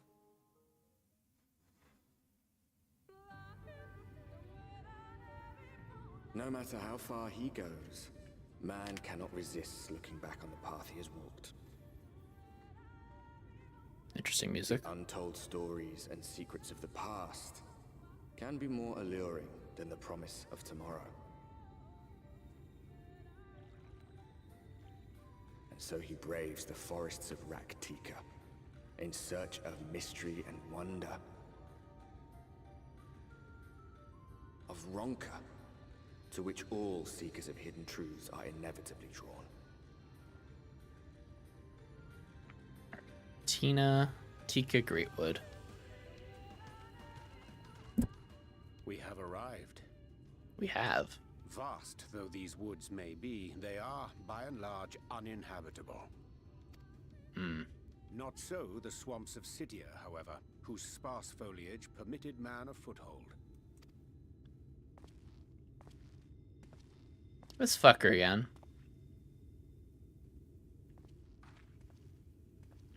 Could you stop? Could you? No lands must remain beyond our grasp. Go forth, conquer, rule. Are we just gonna get interrupted by this dude every single time now? Forgive me. A sudden pang of nostalgia for those halcyon days. Could you go away, though? Virgin territories, subjugating primitive peoples, all for the glory of Garlemald. If you've brought your ivory standard, I'll be happy to tell you where to stick it. Up your ass. Can we not simply take a moment to enjoy the view together? Or would you rather I spied on you from the shadows? From the shadows, actually. I would much rather that. I would much rather that. You're very annoying. Much more of this, and I may very well begin to regret my show of good faith.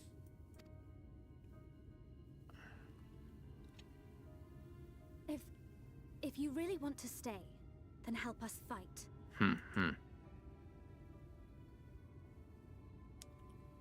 No, I think not. I am an observer, nothing more.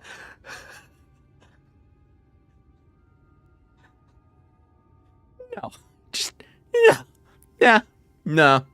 Frankie energy. Frankie energy. Oh my god. This game's great. Even shielded by the shadows of these boughs, I feel the light's presence most keenly. Just, no. To accompany you is taxing enough. To fight is out of the question. I will suffer your company if I must, but not your commentary.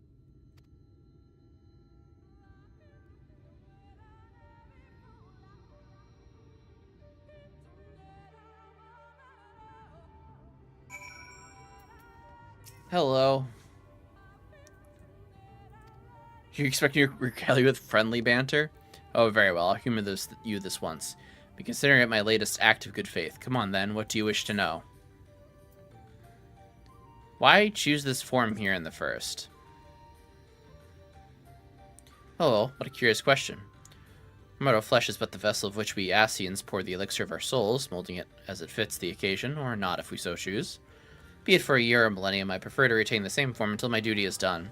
So after arriving here in the first, I fashioned some hapless body into the man you see before you. Though, as your friend over there can attest, there are those of us who forgo such alterations. He was ever the rash one, La Brea, jumping from vessel to vessel, never heeding the toll it took on him.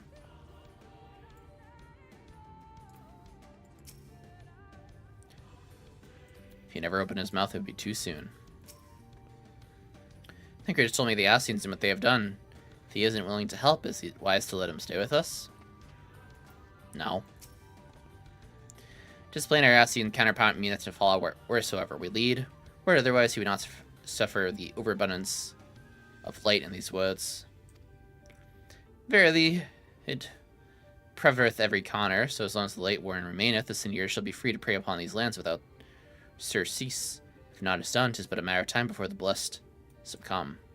2 years past, a swarm of sin eaters did lay waste unto the largest settlement, killing a great many of their priests in doing so. Though some few did survive, they knew not how to go on, wayward souls in the want of a guiding hand. For mercy, Yashal hath provided that which they sorely needed. They have since endeavored to restore their home, and thither shall we bend our steps to Fort Gone. Going. Okay. Sure.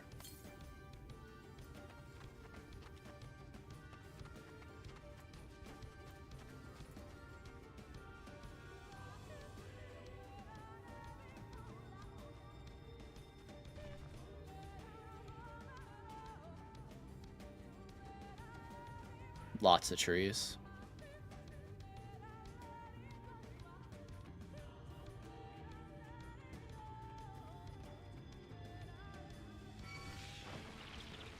Oh God. No. No thank you, whatever you are. Nightmare creature. No. I disagree.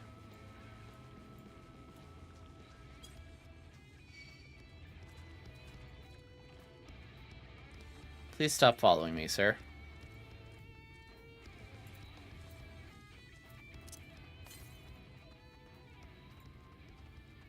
Alright, let me grab this first. Slitherburrow. Huh.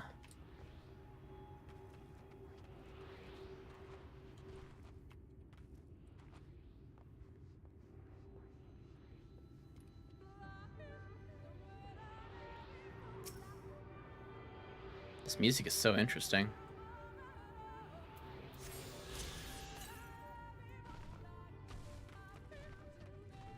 Another one to the northeast. 'Tis be a tree. 'Tis be many tree.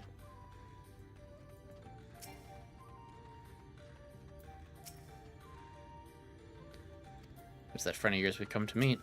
I don't know.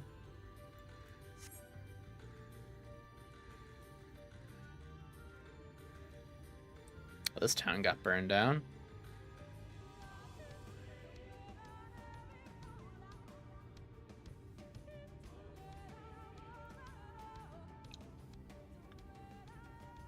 I see little sign of recent activity, nor hath any meaningful progress been made with the reconstruction. Mayhap Y'shtola sought shelter elsewhere. Come, let us quit this place.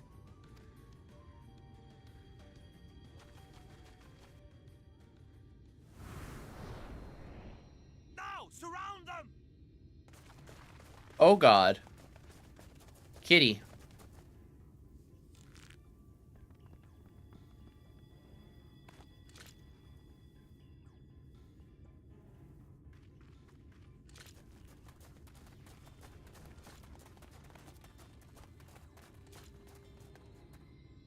These sin eaters, they're not like the others. We're not sin eaters. There's a reason for that. Lower your weapons, please. We mean you no harm. How is it they can speak? We're not sin eaters. They mean to kill us all. We're not sin eaters. Guys, we're not sin eaters.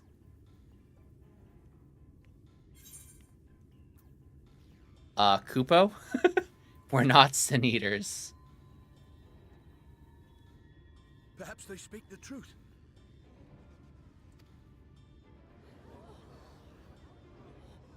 We're literally people who came here.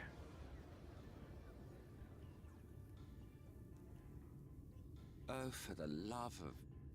Bro. I had hoped that by accompanying you, we might come to understand one another. But all I have come to understand is that you have a knack for inflaming the natives. Bro? You committed the cardinal sin of boring me. And so I retire to the shade. Bro, don't do that right now. Could you not right now? Could you not right now? Good luck. Could you not right now? Bro, you're not helping our situation. You're not helping our situation by doing that. There. Did you see that one disappear? Ugh. I think I preferred La Habrea. Honestly. Hey. Enough. Runard, report. Master Matoya. Hi, Matoya.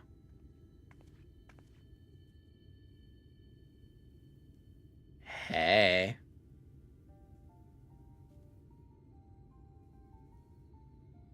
We apprehended them as you ordered, but are you certain these are Sin Eaters? The intense light of the ether I saw was unmistakable. If not Sin Eaters, then what?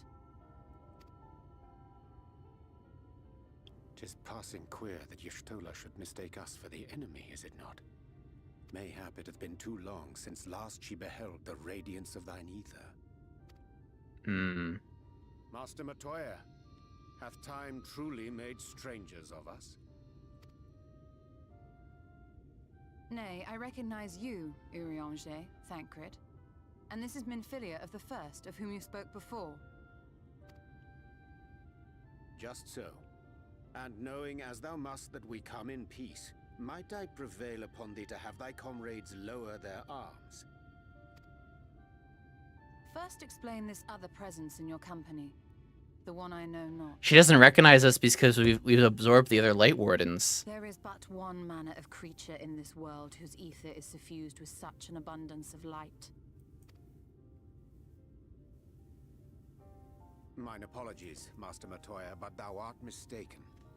Before thee standeth our dearest comrade, the truest hero among us. Though she is but recently arrived here in the First, not one but 2 Light Wardens have already perished by her most puissant hand. Yeah, I can absorb the fucking light. It cannot be. Yep, it's me. You truly thought me a Sin Eater? I mean, technically speaking, I did eat the Sin Eaters, so would that make me the Sin Eater Eater? Nice to see you too, Master Matoya.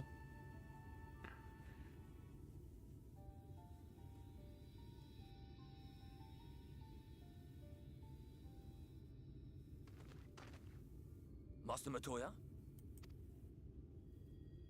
Lower your weapons.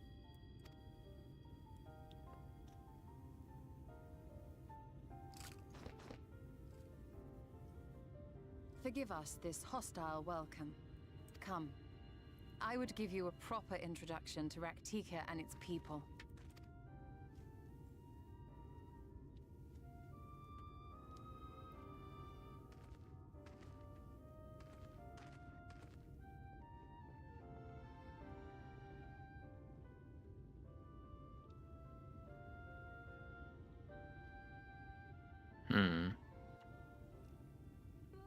Alright. We avoided getting fucking skewered, so that's good.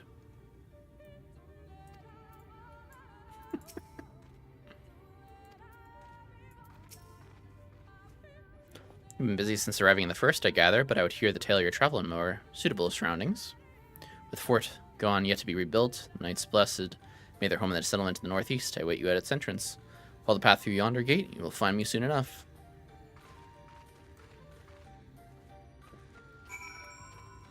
Alright. Boop. I can't fly yet here, so.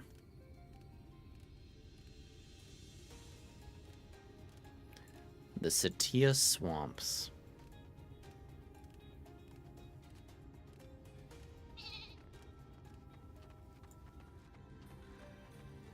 Is there a way to, like, go on a mount without changing the music? Because I like the music here. It's fresh.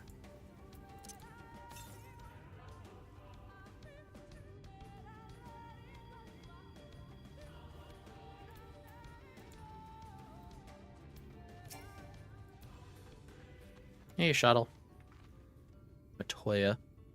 There I was beating a worry, much like the 12s were this forest's way of dealing with those who stray too far from the beaten path. But I digress, let me show the home of the Knights Blessed.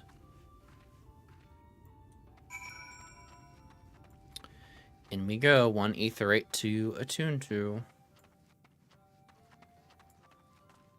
I really like this cave candle aesthetic. Ah, that's cool. Very big tree.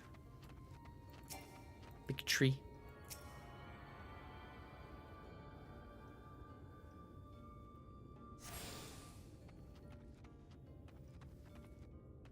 Okay. Place to rest.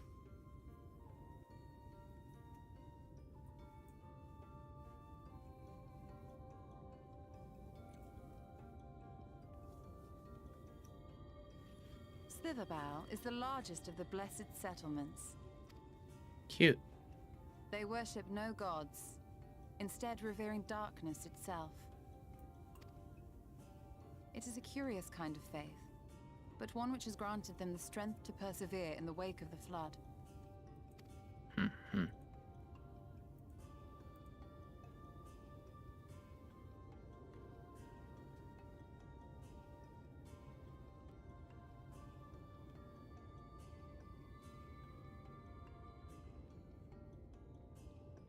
I hope you weren't expecting a grand feast by way of welcome. They are a simple people.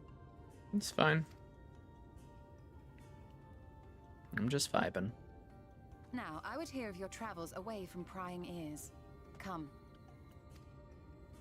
I mean, we're still gonna have a prying ear.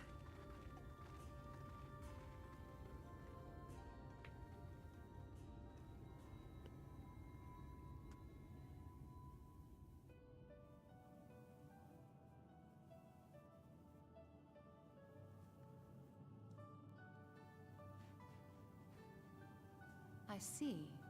And now you seek the Light Warden of Raktika. Correct. In the days after I arrived in the First, I too relied upon the Crystal Exarch for guidance. But his penchant for secrecy and the telling of half-truths soon lost him my trust. And thus did I strike out on my own. My work eventually led me here to the forest, which I have come to know like the back of my hand. I cannot say with certainty where your quarry is hiding, but I am confident I can narrow the search. Well, go on then. Some few thousand years ago, this forest stood at the heart of the Empire of Ronka.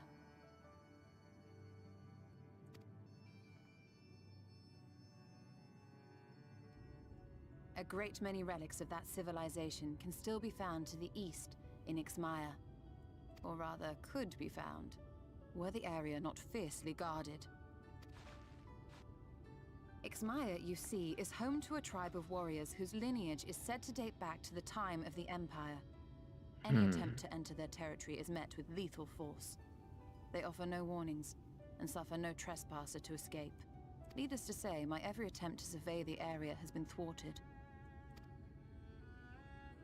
Mayhap the Warden hideth there, full knowing none may approach it for fear of these protectors.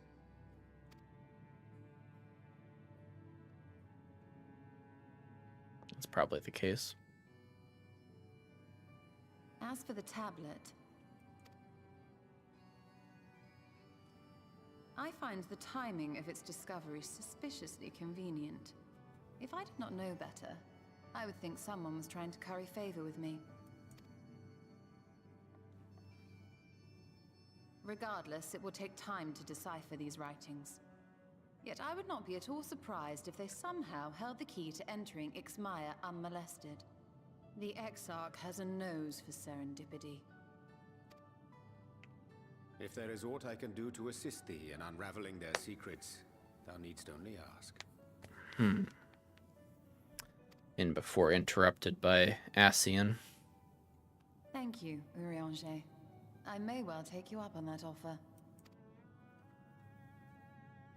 While we set to work, might I suggest you take a tour of the city?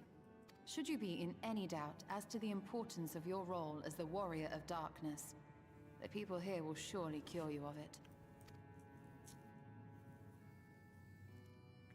I must say, Stola, while most of us have struggled to come to terms with our altered circumstances, you seem to have adapted rather well.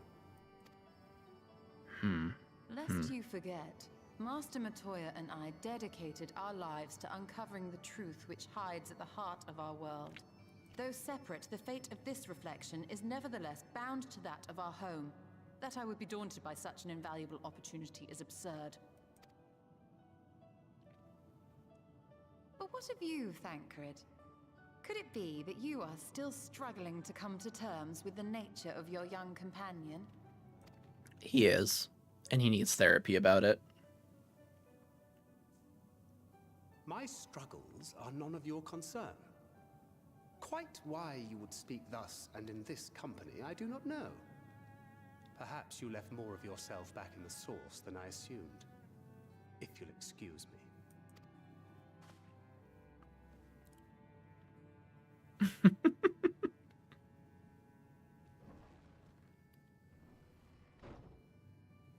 He understands that I'm not the same.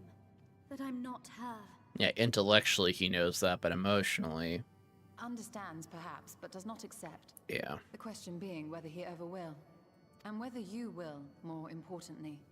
As difficult as your circumstances may be, they are yours, not his. 'Tis you and you alone who bears ultimate responsibility for your life.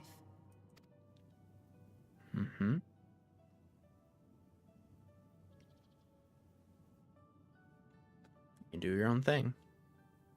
But you need not make any hard choices now. Why not go and get some fresh air, clear your head? Don't get kidnapped. Again. Inevitably it'll happen.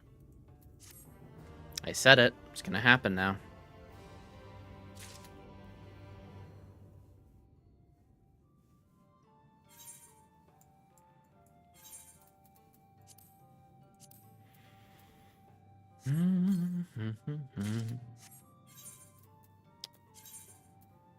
Pixie cotton slops of casting. That's cute. I wish I'd never.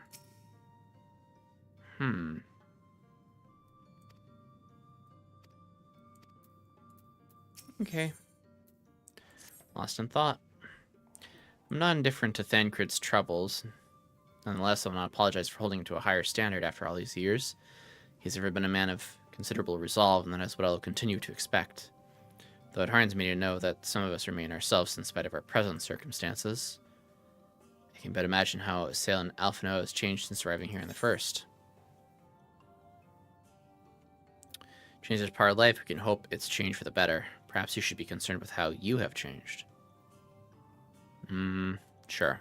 Why not? Challenge. I realize I'm not as I was at the source, but I cannot say I regret the decisions that allowed me to come this far. Returning to the matter at hand, I really must begin work on deciphering this tablet. In the meantime, perhaps I should take a look about Slitherbarrow.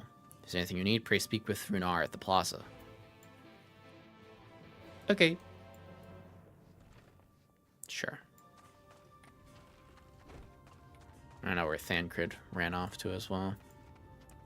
Hello, kitty. Hello, kitty butt. How's it going? Welcome, friend, welcome. My apologies for our less than hospitable greeting earlier. Tell me, what is your name? From where do you hail? From the Crystallarium. I see in this tablet you brought me help us find the light war in here in Arkatika. You're welcome to stay with us for as long as you need. Come, let us show you around.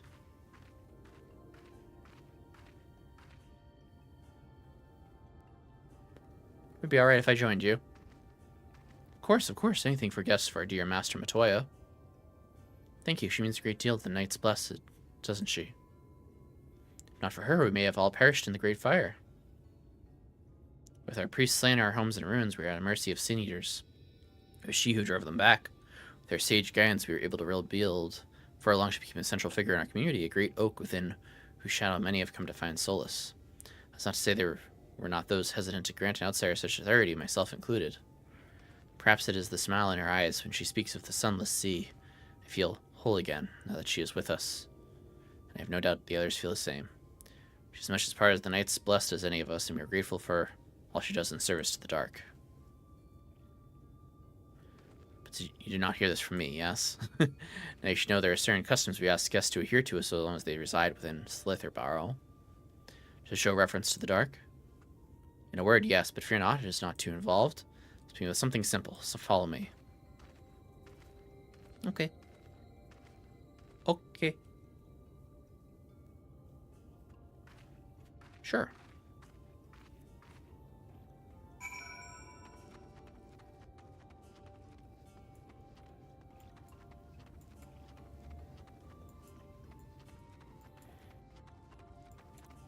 To do like a bath ritual or something? Bathing ritual. Should you see any of our people come to this chamber, they have likely returned from a journey beyond the borders of Raktika. We use the water stored here to cleanse ourselves of the light's impurity. Knew it. Bathing ritual. Guessed it. Called it. A simple and perhaps peculiar custom, but is one of the most important. Would you two kneel for just a moment that I might rid you of the light's impurity? Sure. Kneel.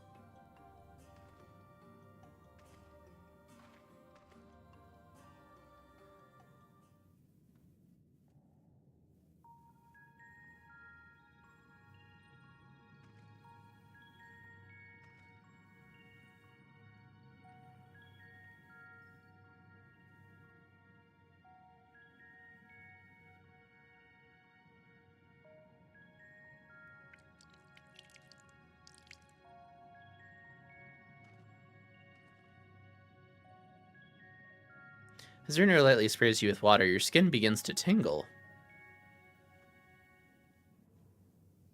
With that, you've been cleansed of the light's bladed touch. How do you feel? I'm not sure, to be honest. Not refreshed exactly, but I do feel different. Has this water been treated in some way?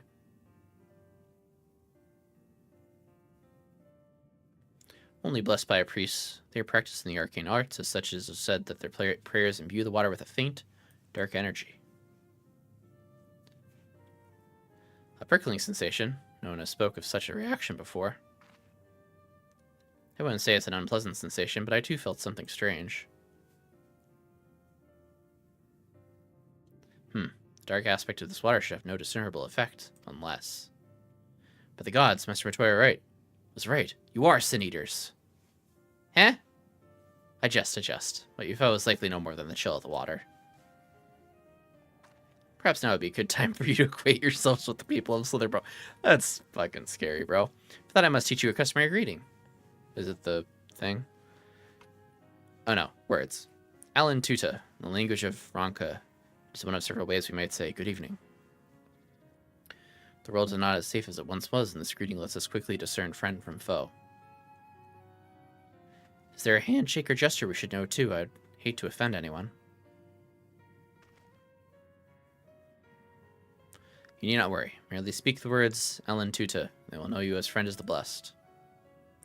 I wait your return here. Now go. They are like to be hardened by your knowledge of our ways.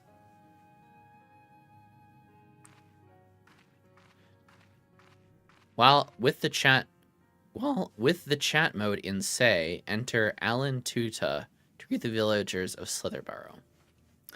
Okay. Another typing quest. Mavis Beacon typing here. Say.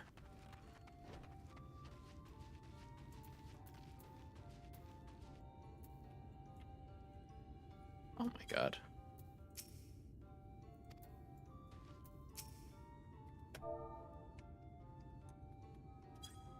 Alan Tuta. Elderly woman smiles warmly.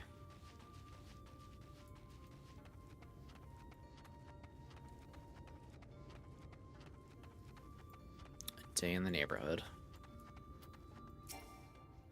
Bon dia. Bon dia. I have no business with strangers. Alan Tuta. Ah, a newly come traveler. And she sees, and welcome to Slitherbarrow. Must forgive us if we seem strangely reserved. We are quiet and taciturn people, silent and serene as the sunless sea. Quiet makes it easy to discern the presence of eaters and other dangers here in the woods. Fair enough.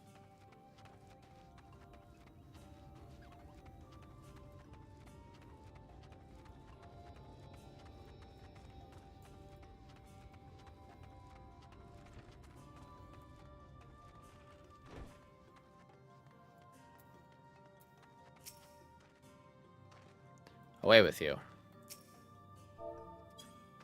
Alan Tuda. Eileen she sees. Welcome, friend. I take it you remain within these woods for some time, yes? Beware of the woods. You will find poison in near everything you see, but fear not. A medicinal tea will keep you healthy. Ask and it is yours. Cool.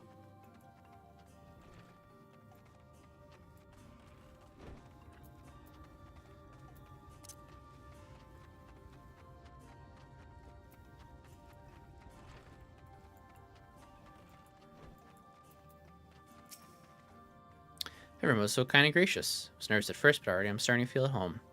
There's still much to learn about the Knights Blessed, but their faith and strength of will is nothing short of inspiring.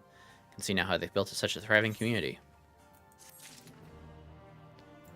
Judging by the glint in Renar's eye, there's more for you to learn about Slitherbarrow.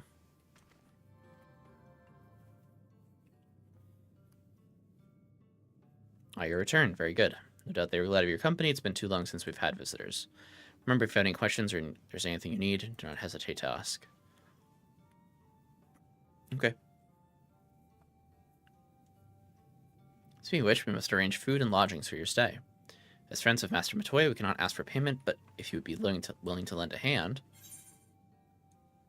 I'd rather not. It would be my pleasure.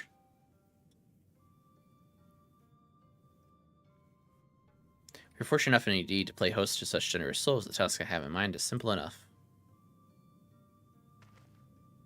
All I ask is that you take a jug of water and water the crops in the square. Okay. May I help too? Of course. One of you can do the filling, the other one the watering.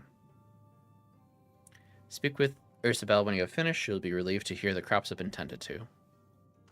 I take care of that. I'll see to your room. I'll see to your room and a warm meal.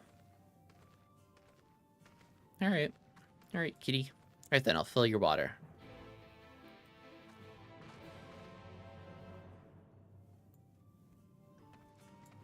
Gib water. It's the only jug I can find which is small enough to lift, but I'm afraid there's a crack in the bottom. You need to hurry to the ground before all the water leaks out. Take the jug to the square before the contents leak out. You have 45 seconds to complete the task. Should you fail, return to me and try again. Okay.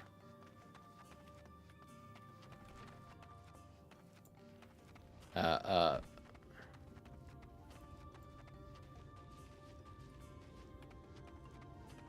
this garden right there.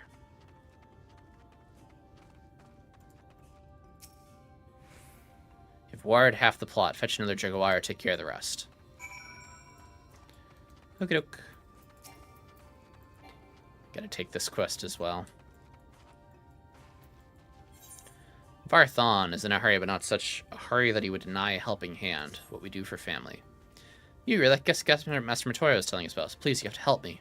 Search high and low, but I can't find my friend Carnes anywhere. I fear he's run into Fort Gone again. That's where we grew up, but it was many years ago after the Sinning Years attacked. The place is teemed with all manners of beasts now, and Master Matoya has expressly forbidden anyone from setting foot there. I don't know what's gone into him lately, but we have to find him before he gets hurt. We should find him first. Don't have to tell him our password. Tuktu. He's a skittish short, so don't delay in telling him, and you'll mean no harm.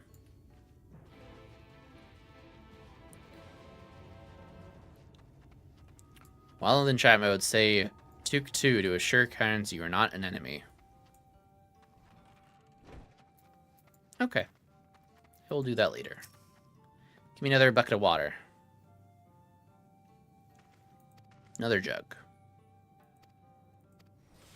30 seconds. Even less time. Great.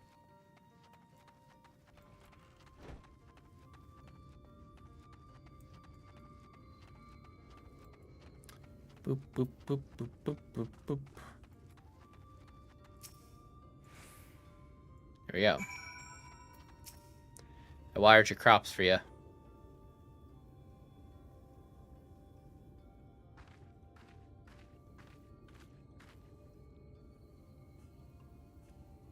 Well, my travelers observed you earlier speaking with the others. If you need something. You watered the crops, and my apologies for not noticing sooner. I've been rather distracted as of late. One of the crops is always Tadia's duty, but she's no longer with us. You have since taken the sharing of the duty, though never with guests. You are most kind. Is there anything else we can do to help? We can plant something if you'd like. There's no need. The plot is small, it's true, but it provides us with enough to survive. We ask for no more. How does all that feed all of you? I don't know how you manage. Have the blessed not considered leaving? Life would surely be easier almost anywhere else. I can understand why you might say that, but the easiest path is not always the right one. Fair. Tell me, do you know of our history, how our faith came to be? Yes, I believe so. The Knights Blessed was initially formed by those who lost their homes in the wake of the flood. What began as an occasional gathering of survivors eventually grew into a community, which ultimately decided to strike out on its own in the Raktika Greatwood. I see you have read your history. But there's history that is told and one that is lived. Like so many in those times, the first of the Knights Blessed lost everything. Their homes, their loved ones, all they held dear. To make matters worse, none could say what became of the souls of those lost to the flood when their bodies were reborn as sin-eaters. Those people were without answers, without hope. Their gods have drowned. Along with everything else, it seemed that nothing was beyond the reach of the light.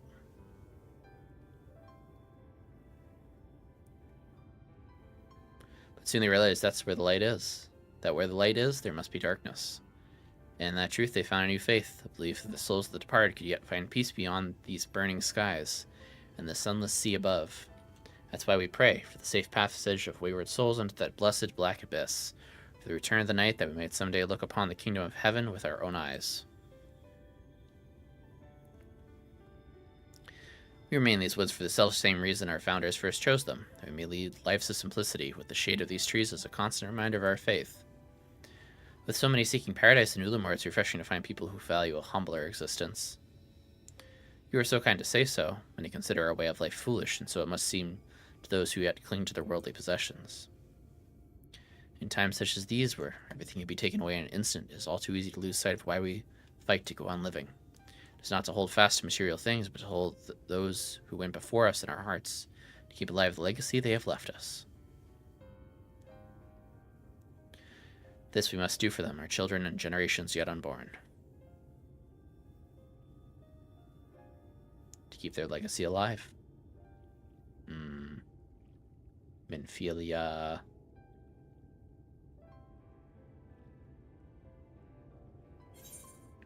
Oh no. Sad. Trauma. Trying to live up to expectations of someone that you're literally not.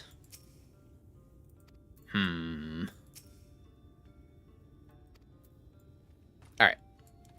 I think we're gonna stop it off for here for now. Thank you everyone for coming by. Let us see who is online. There is someone I wanted to raid. Let me see if they're on right now.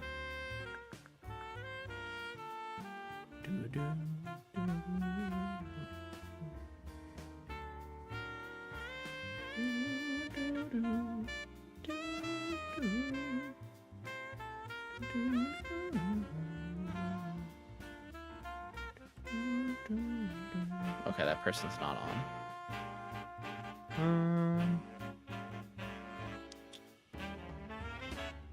Let's see here.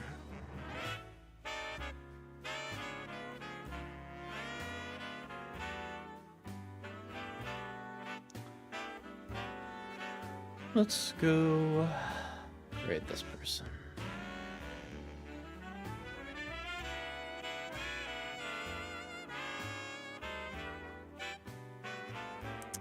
Alright, go say hi. I'll see y'all later. See you tomorrow. Maybe, actually. Stream might not be happening tomorrow.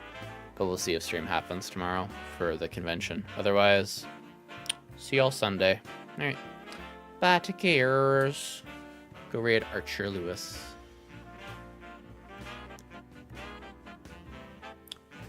Bye.